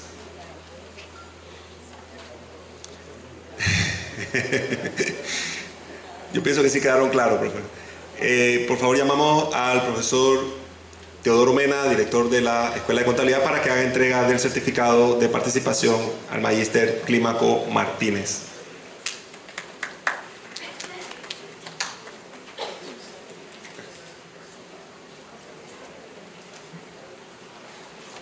Fotografía, un momentito.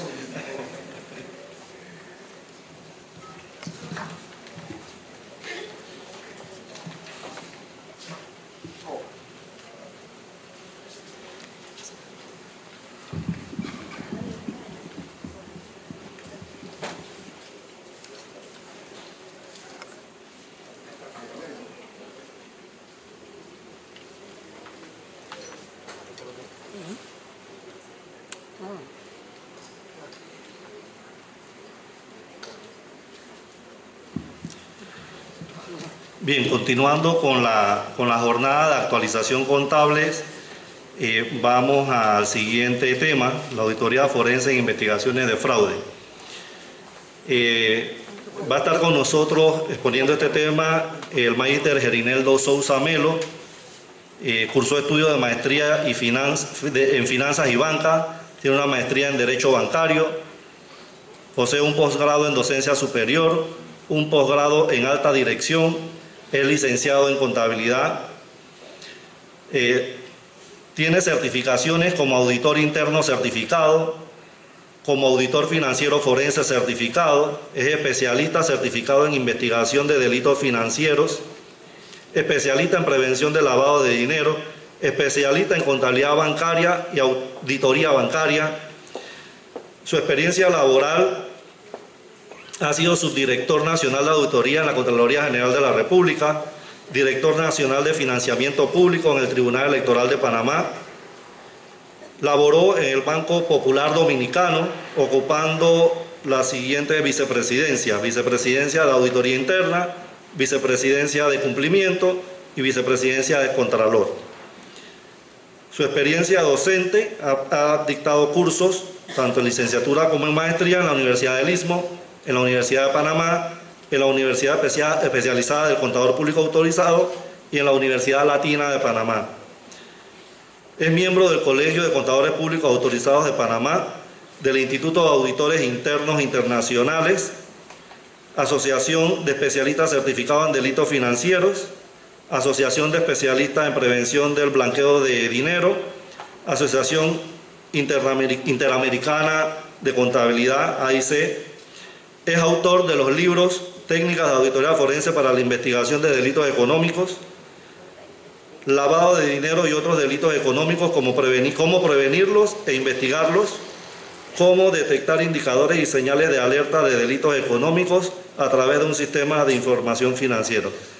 Démenos una calurosa bienvenida al magíster Gerineldo Sousa.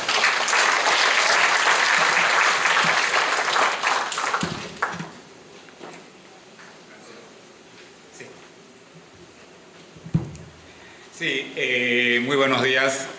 En primera instancia quiero agradecer a las autoridades de FAECO por haberme honrado en participar como expositor en este evento. Igualmente a todos los participantes que a través de la herramienta tecnológica han inundado mi computadora de tanto mensaje que me alegró mucho. Como le dije a Ana Matilde, la respuesta que recibí en las 4 investigaciones o las 4 preguntas, que eran bastante básicas para ver la diferencia entre lo que es la auditoría financiera y la auditoría forense, nunca había esperado el grado de respuesta que recibí, sinceramente, porque emitir una opinión de esta naturaleza es cuando ya tú tienes un estudio previo de la materia, y sí sabía que muchos realmente no han incursionado en la figura de la auditoría forense. Por ende, me sorprendí y lo felicito sinceramente a todos. Lo estuve leyendo la respuesta y wow, bárbaro.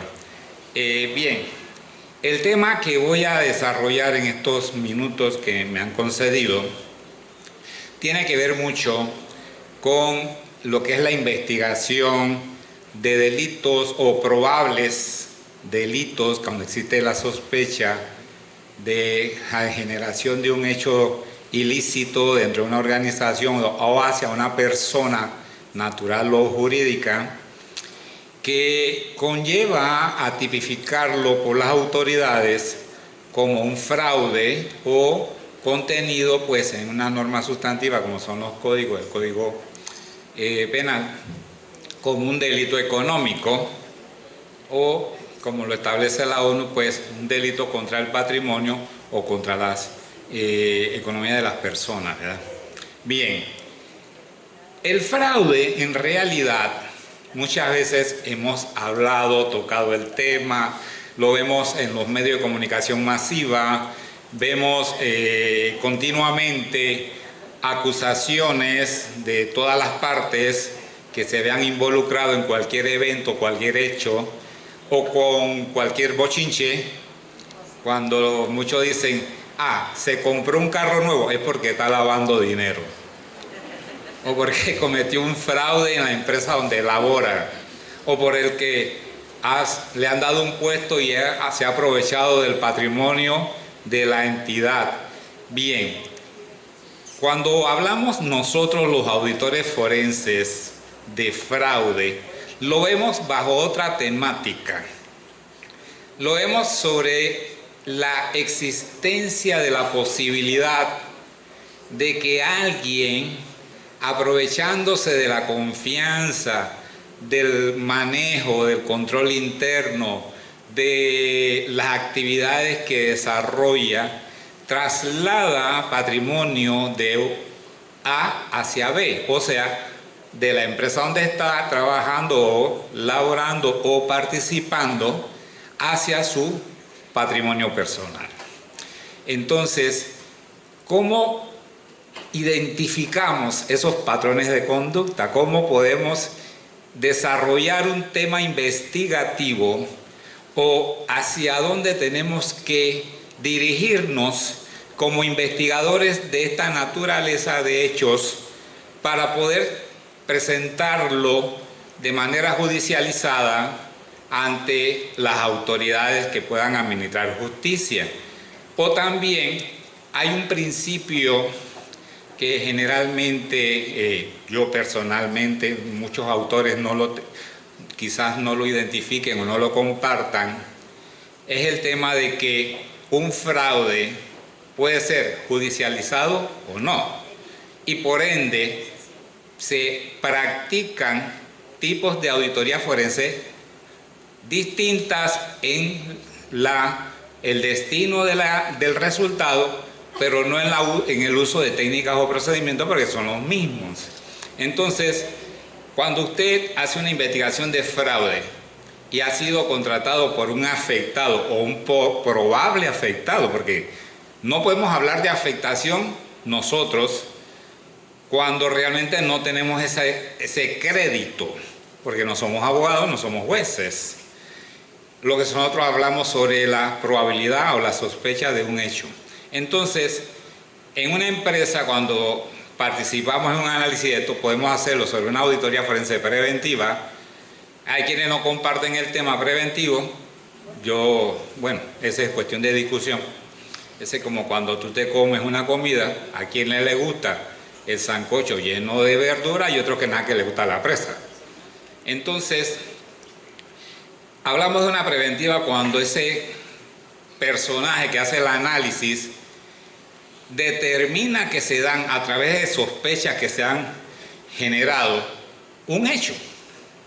Pero puede que la administración de la organización o la persona afectada decida pues no judicializarlo. ¿Qué significa judicializarlo? Llevarlo a través de una querella penal, de una denuncia penal, de un oficio ante las autoridades. Entonces queda en la organización.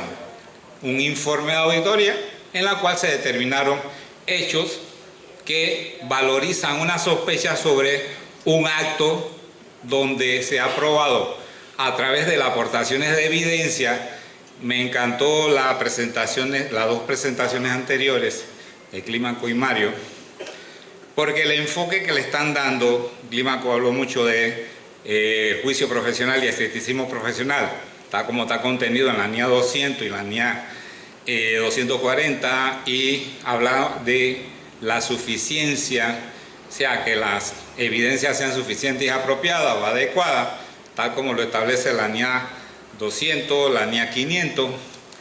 Pero cuando hablamos de auditoría forense, muchas veces se nos ha sembrado el tema de que no podemos descansar dentro de la figura de judicialización del uso de las NIAs al 100%. Quería dejar bien claro esto. ¿Por qué? Porque las normas, al judicializar, usted tiene que aplicar el principio de indivisibilidad de la prueba. ¿Qué significa esto? Que la prueba no puede ser ni parcial ni segmentada. Pero si nos vamos a las NIAs, hablamos en materialidad, razonabilidad, conlleva eso entonces que no es al 100%, no hay exhaustividad, sino una figura segmentada, una figura sobre un análisis parcial. Bien. Los fraudes, ¿cómo son tipificados? ¿O qué ha pasado hoy en día? Miren, señores, el fraude no es más que la apropiación indebida de fondos o de patrimonios de una persona hacia otra. Pero hoy día, o en los últimos años, se ha dado una figura en que haya habido una evolución del delito mismo, tipificado como delito económico o delito financiero. Y es que el uso de la contabilidad o de figuras legales han conllevado a ocultar el hecho, dificultar la forma de investigarlo, la obtención de evidencia con valor probatorio, que es otro puntico también que debemos tener muy en claro cuando vamos a hacer un estudio de esta naturaleza, señores. Aquellos que les interesa mucho seguir con la figura de una maestría en auditoría forense, es importante que vayan desde ya cambiándose el sombrero de auditor financiero sobre la figura de la divisibilidad o análisis sobre la figura de materialidad hacia la figura de la indivisibilidad. ¿Por qué? Porque muchas veces a través de un sistema de información financiera se crean formas para esconder el hecho. No es que estamos trabajando como contadores para esconder, no. En toda familia siempre hay alguien malo. Y eso lo encontramos también en nuestra profesión, que hay quienes se prestan para hacer actuaciones no propias de lo que realmente representa lo que estudiamos, que es la contabilidad. O sea, hay quienes utilizan ese conocimiento para otras figuras. Bien, entonces, ese delito económico ha evolucionado de tal manera que, acompañado de todas estas condiciones de personas profesionales que desarrollan el conocimiento amplio de una contabilidad, de un experto en la materia financiera o la materia contable, que saben cómo manejar un buen sistema de gobierno corporativo o un sistema de control interno que está dentro del buen gobierno, entonces diseñan sistemas de contabilidad para ocultar estos hechos. Los abogados crean una cantidad de empresas a través de grupos económicos, y que quiero hacer esta introducción porque para poder llegar al punto. Señores, el delito económico no solamente se comete violando control interno. El delito económico muchas veces descansa con el control interno. ¿Por qué? Porque al crear un grupo económico estructurado para lavar dinero o ocultar actos de corrupción, se aplica un sistema de control interno poderoso y que son varias empresas donde existe la cascada operativa y donde la primera empresa es la que funcionó como parte del delito, pero las 4 siguientes hagan la auditoría y díganme si encontraron fallas de control interno. No la van a encontrar. Entonces, en auditoría forense, por eso decimos que la evolución del delito ha funcionado porque muchos expertos diseñan sistemas de información financiera y diseñan grupos económicos, jurídicos para poder ocultar los actos. Bien, ¿cuáles son los tipos de fraude que nos hemos encontrado en las investigaciones? Fraudes empresariales, aquellos que se dan en la figura de accionistas que tratan de ocultar a los otros accionistas formas de resultados. Me encantó la presentación de Climaco y de Mario, porque le han dado un pantallazo con 2 figuras, 2 nuevas normas que, señores, al aplicarlo se va a reducir bastante, no eliminar, los riesgos no se eliminan, pero por lo menos va a dar un pantallazo de confianza, mayor confianza. Pero nos encontramos tipo de fraude empresarial interno. Ahí sí aplica debilidades de control interno, ahí sí lo van a encontrar al 100. Un fraude interno es cuando una persona dentro de una empresa pues se apropia de patrimonio de la organización, o sea, es sustracción de activos, violando políticas de control o normas de control interno. Tipo de fraude bancario cuando le dicen al contador, oye, mira, te necesito capital de trabajo, necesito que el banco me dé una facilidad, pero mis operaciones, mis resultados no llegan a cumplir con lo que me exige el banco. Se requiere que presentemos estados financieros con mayor solvencia, con mayor resultados, con mayor administración financiera. Y algunos contadores se prestan para diseñar estados financieros que van a ser presentados a los bancos y que la empresa coge esos estados financieros, lleva al banco y le dice, mira, es que yo estoy ganándome un platal. El banco le presta para capital de trabajo y al año la empresa no puede pagar al banco porque era mentira, nunca generó ganancias.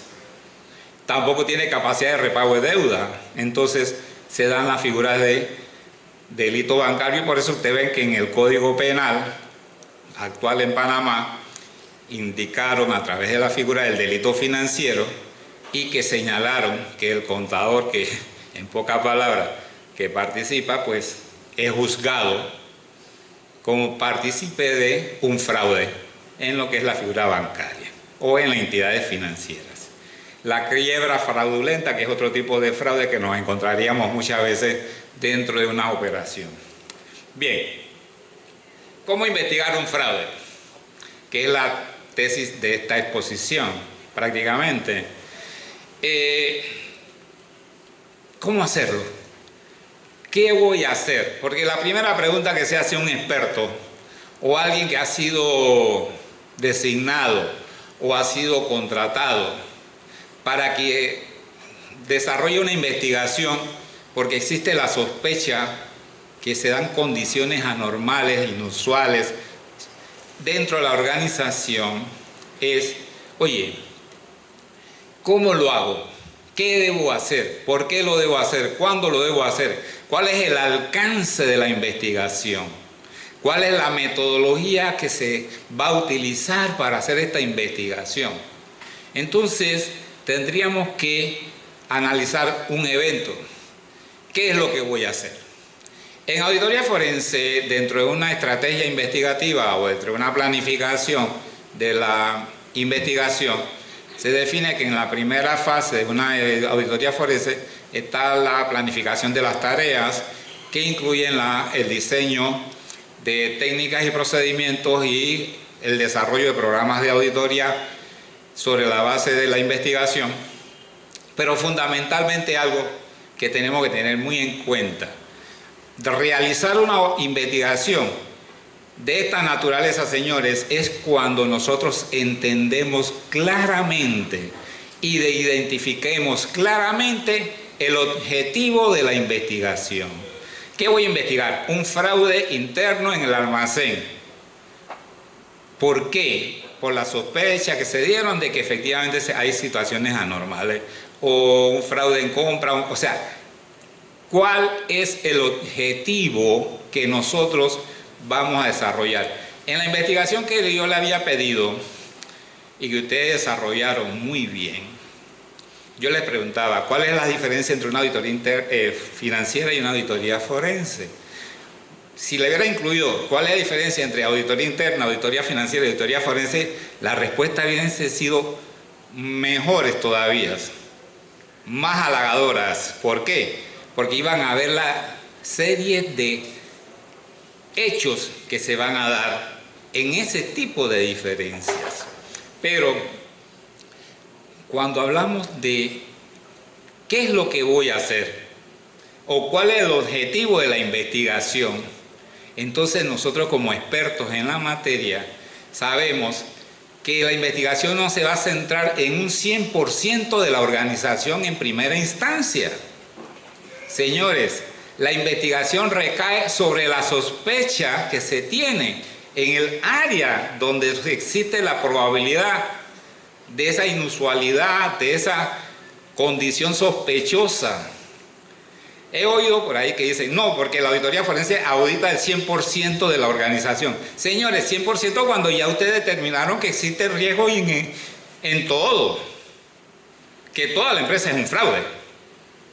Pero si a mí me contrata porque tiene sospecha de que en el almacén se están cometiendo un fraude interno, digo, puede que mi alcance en el flujo, en mi trazabilidad, alcance otras áreas, pero originalmente mi objetivo es determinar los hechos en esa área por el cual he sido designado o contratado. Entonces ya después llegan los otros elementos. Desarrollar un plan de investigación. ¿Sobre qué base? Sobre el objetivo de la investigación. El fraude, señores, se investiga sobre los hechos que tengan la posible naturaleza de esa ocurrencia. Entonces yo desarrollo un plan. ¿Y qué es un plan? La motivación de los elementos, de los hechos, la metodología que voy a utilizar. ¿Y qué es la metodología? El conjunto de técnicas, procedimientos, estructuración de programas lógicos y consecuencia real, el desarrollo de la definición de qué es una evidencia de valor probatorio.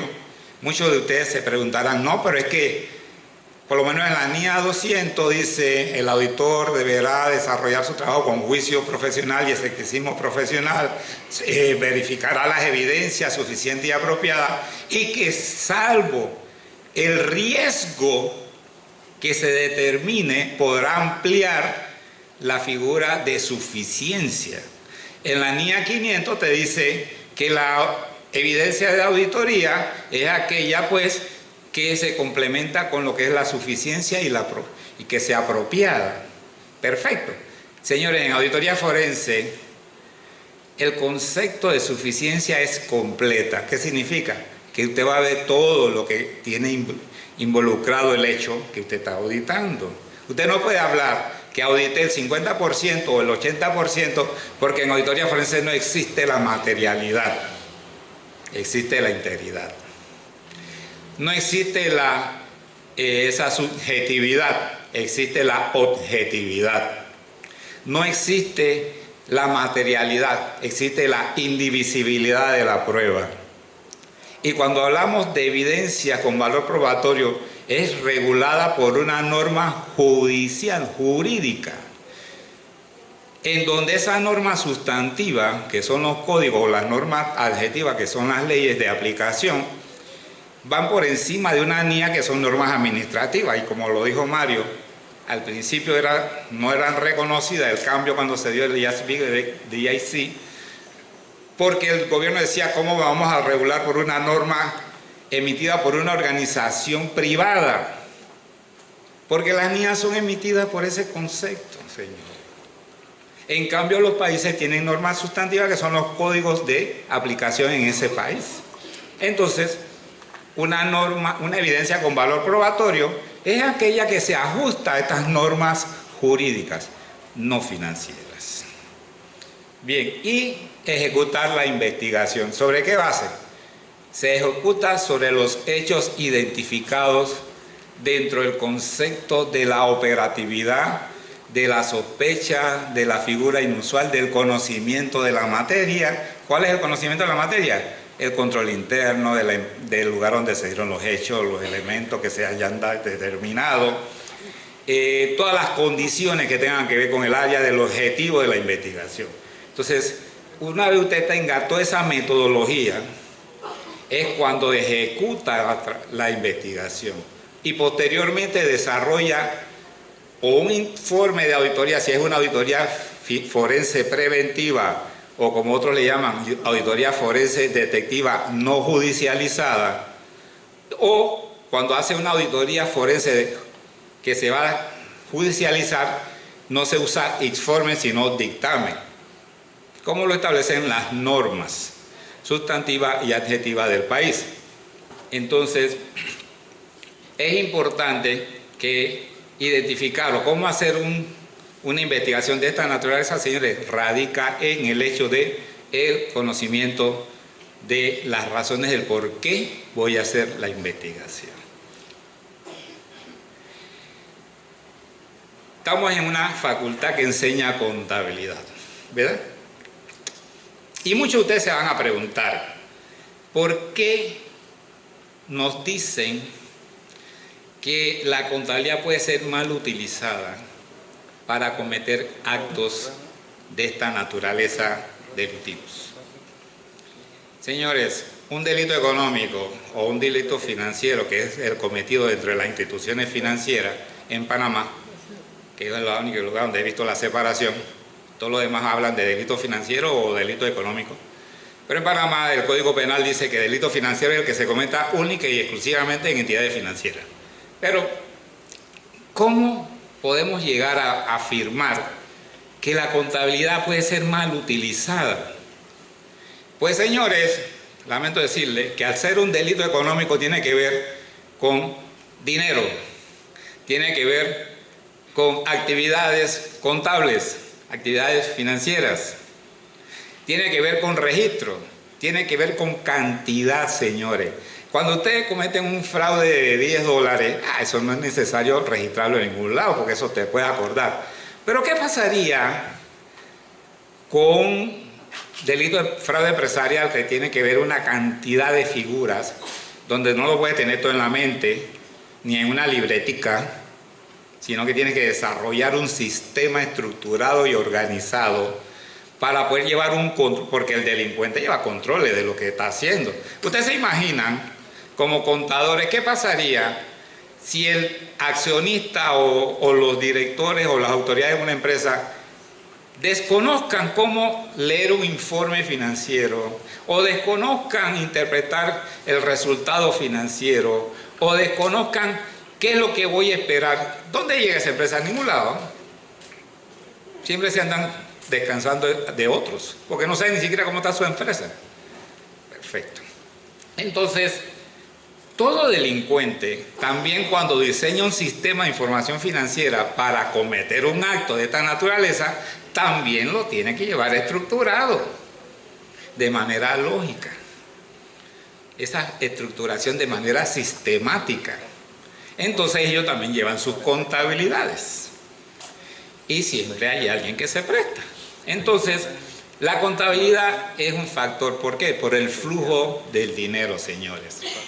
Una de las figuras fundamentales a los auditores forenses o los que les interesa estudiar esta carrera es que dentro de una técnica que hay en auditoría forense que tiene que ver mucho con la contabilidad forense, es lo que se llama la técnica de la trazabilidad, la ruta del dinero, el flujo del dinero, el seguimiento del dinero. Porque estamos hablando de traslado de partidas de manera, vamos a decirlo así, equivocada. Me equivoqué. y lo mandé fue para la cuenta mía y no para la cuenta de la empresa. Entonces, hay un punto fundamental aquí. Señores, cuando ustedes van a hacer una auditoría de detectar la posibilidad de un hecho de esta naturaleza, tengan en cuenta algo. En contabilidad, todo lo que se registra se controla. Todo, aunque no tengas un papelito ahí, que es un comprobante diario. Señores, el momento que ya está registrado se controla porque usted puede ver la historia de ese registro, de esa transacción. Entonces, como auditoría forense, es un paso fundamental en lo que se llama la trazabilidad o el seguimiento del dinero. Todo lo que se registra tiene una razón del porqué.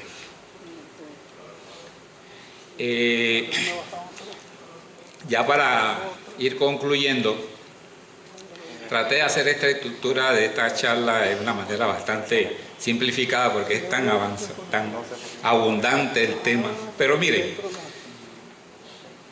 la auditoría forense. ¿Qué es auditoría forense? Una auditoría especializada en investigaciones legales para la administración de justicia. Esa es en el caso de una auditoría forense detectiva, o sea, la que es judicializada. Cuando nos analicemos ese concepto, señores, auditoría especializada ¿en qué? En obtener, en recabar evidencias de auditoría con valor probatorio sobre hechos o elementos que se hayan generado la sospecha. Evidencia con valor probatorio.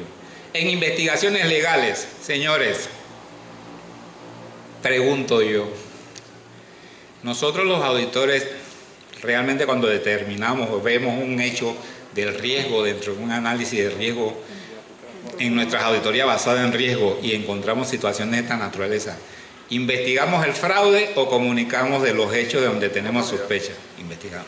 Comunicamos de los elementos que conllevaron a terminar en una carta de gerencia situaciones de esta naturaleza. Pero, ¿dónde están definidos el concepto de investigación legal? Señores, no en una norma de auditoría. Investigaciones legales lo que se refiere a la figura jurídica, son la comisión de delitos. Nadie audita un delito, salvo los auditores forenses.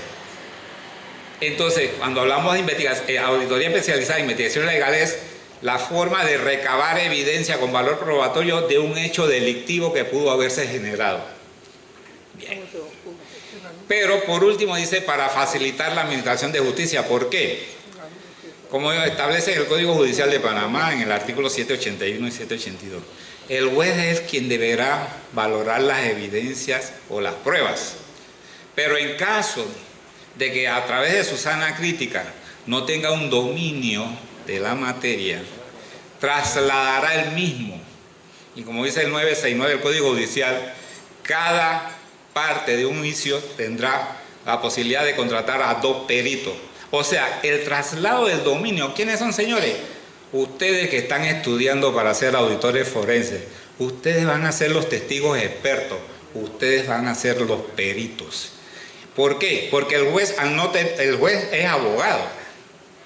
Él podrá sana crítica. ¿Qué es la sana crítica? La experiencia a través de los tiempos. Pero no es una explicación lógica de hacia dónde voy a hacer el trabajo. Pero ustedes como peritos sí son expertos en la investigación. Y ahí es donde va a descansar ese juez para administrar justicia, señores. Quería con esto pues concluir el tema y con mucho gusto cualquier pregunta que tengan ustedes a bien hacer.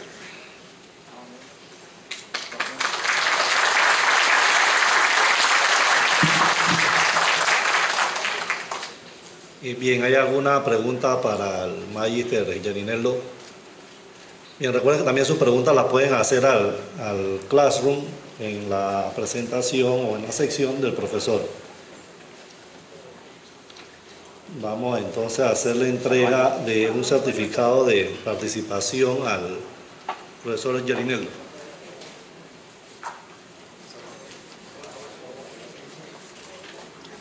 ¿Cómo estás?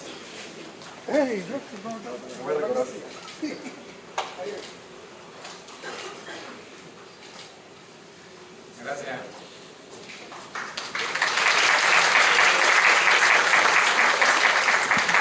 Bien, ahora los invitamos al...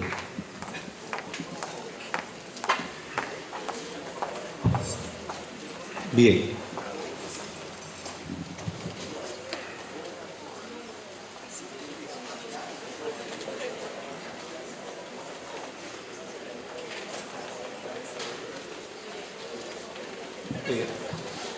Vamos a ir al receso, pero antes vamos a escuchar al profesor Jonathan Pacheco, que tiene unos anuncios. Muy buenos días a todos, estimados colegas, amigos. En la mañana de hoy vamos a tener de parte del Club Activo 2030 de la Teletón los artículos promocionales de este evento que se realizará este año el día sábado y domingo 14 y 15 de diciembre, un cambio. Será en beneficio este año del Instituto de Medicina Física y Rehabilitación, el cual es un lugar donde nos orgullece, donde fue creado por las dos primeras teletones, en el 1981 y el 82, y hemos apoyado en diferentes años, diferentes teletones. Este año el objetivo es dejarla a un nivel aún más superior. ¿En qué sentido? De que solamente será superado, si Dios lo permite y el pueblo panameño así lo quiere, por un hospital en Chicago. O sea, será el único hospital que tendrá mejor atención en rehabilitación que nuestro instituto, que ya es un referente en toda América Central y el Caribe y parte de América del Sur. Entonces, en mi caso, nosotros somos el presidente de este año de la Teletón 2024. Entonces, espero que todos mis queridos estudiantes, mis queridos colegas, mis queridos amigos, profesores, nos apoyen en este evento, ¿no? Así que gracias por su atención, y afuera están los artículos promocionales para todo aquel que quiera adquirir alguno. Muchas gracias. Lo invitamos a un refrigerio, un receso de 15 minutos, por favor, puntuales de regreso. Y no se puede comer dentro de las instalaciones, deben tomar su refrigerio fuera de las instalaciones. Gracias.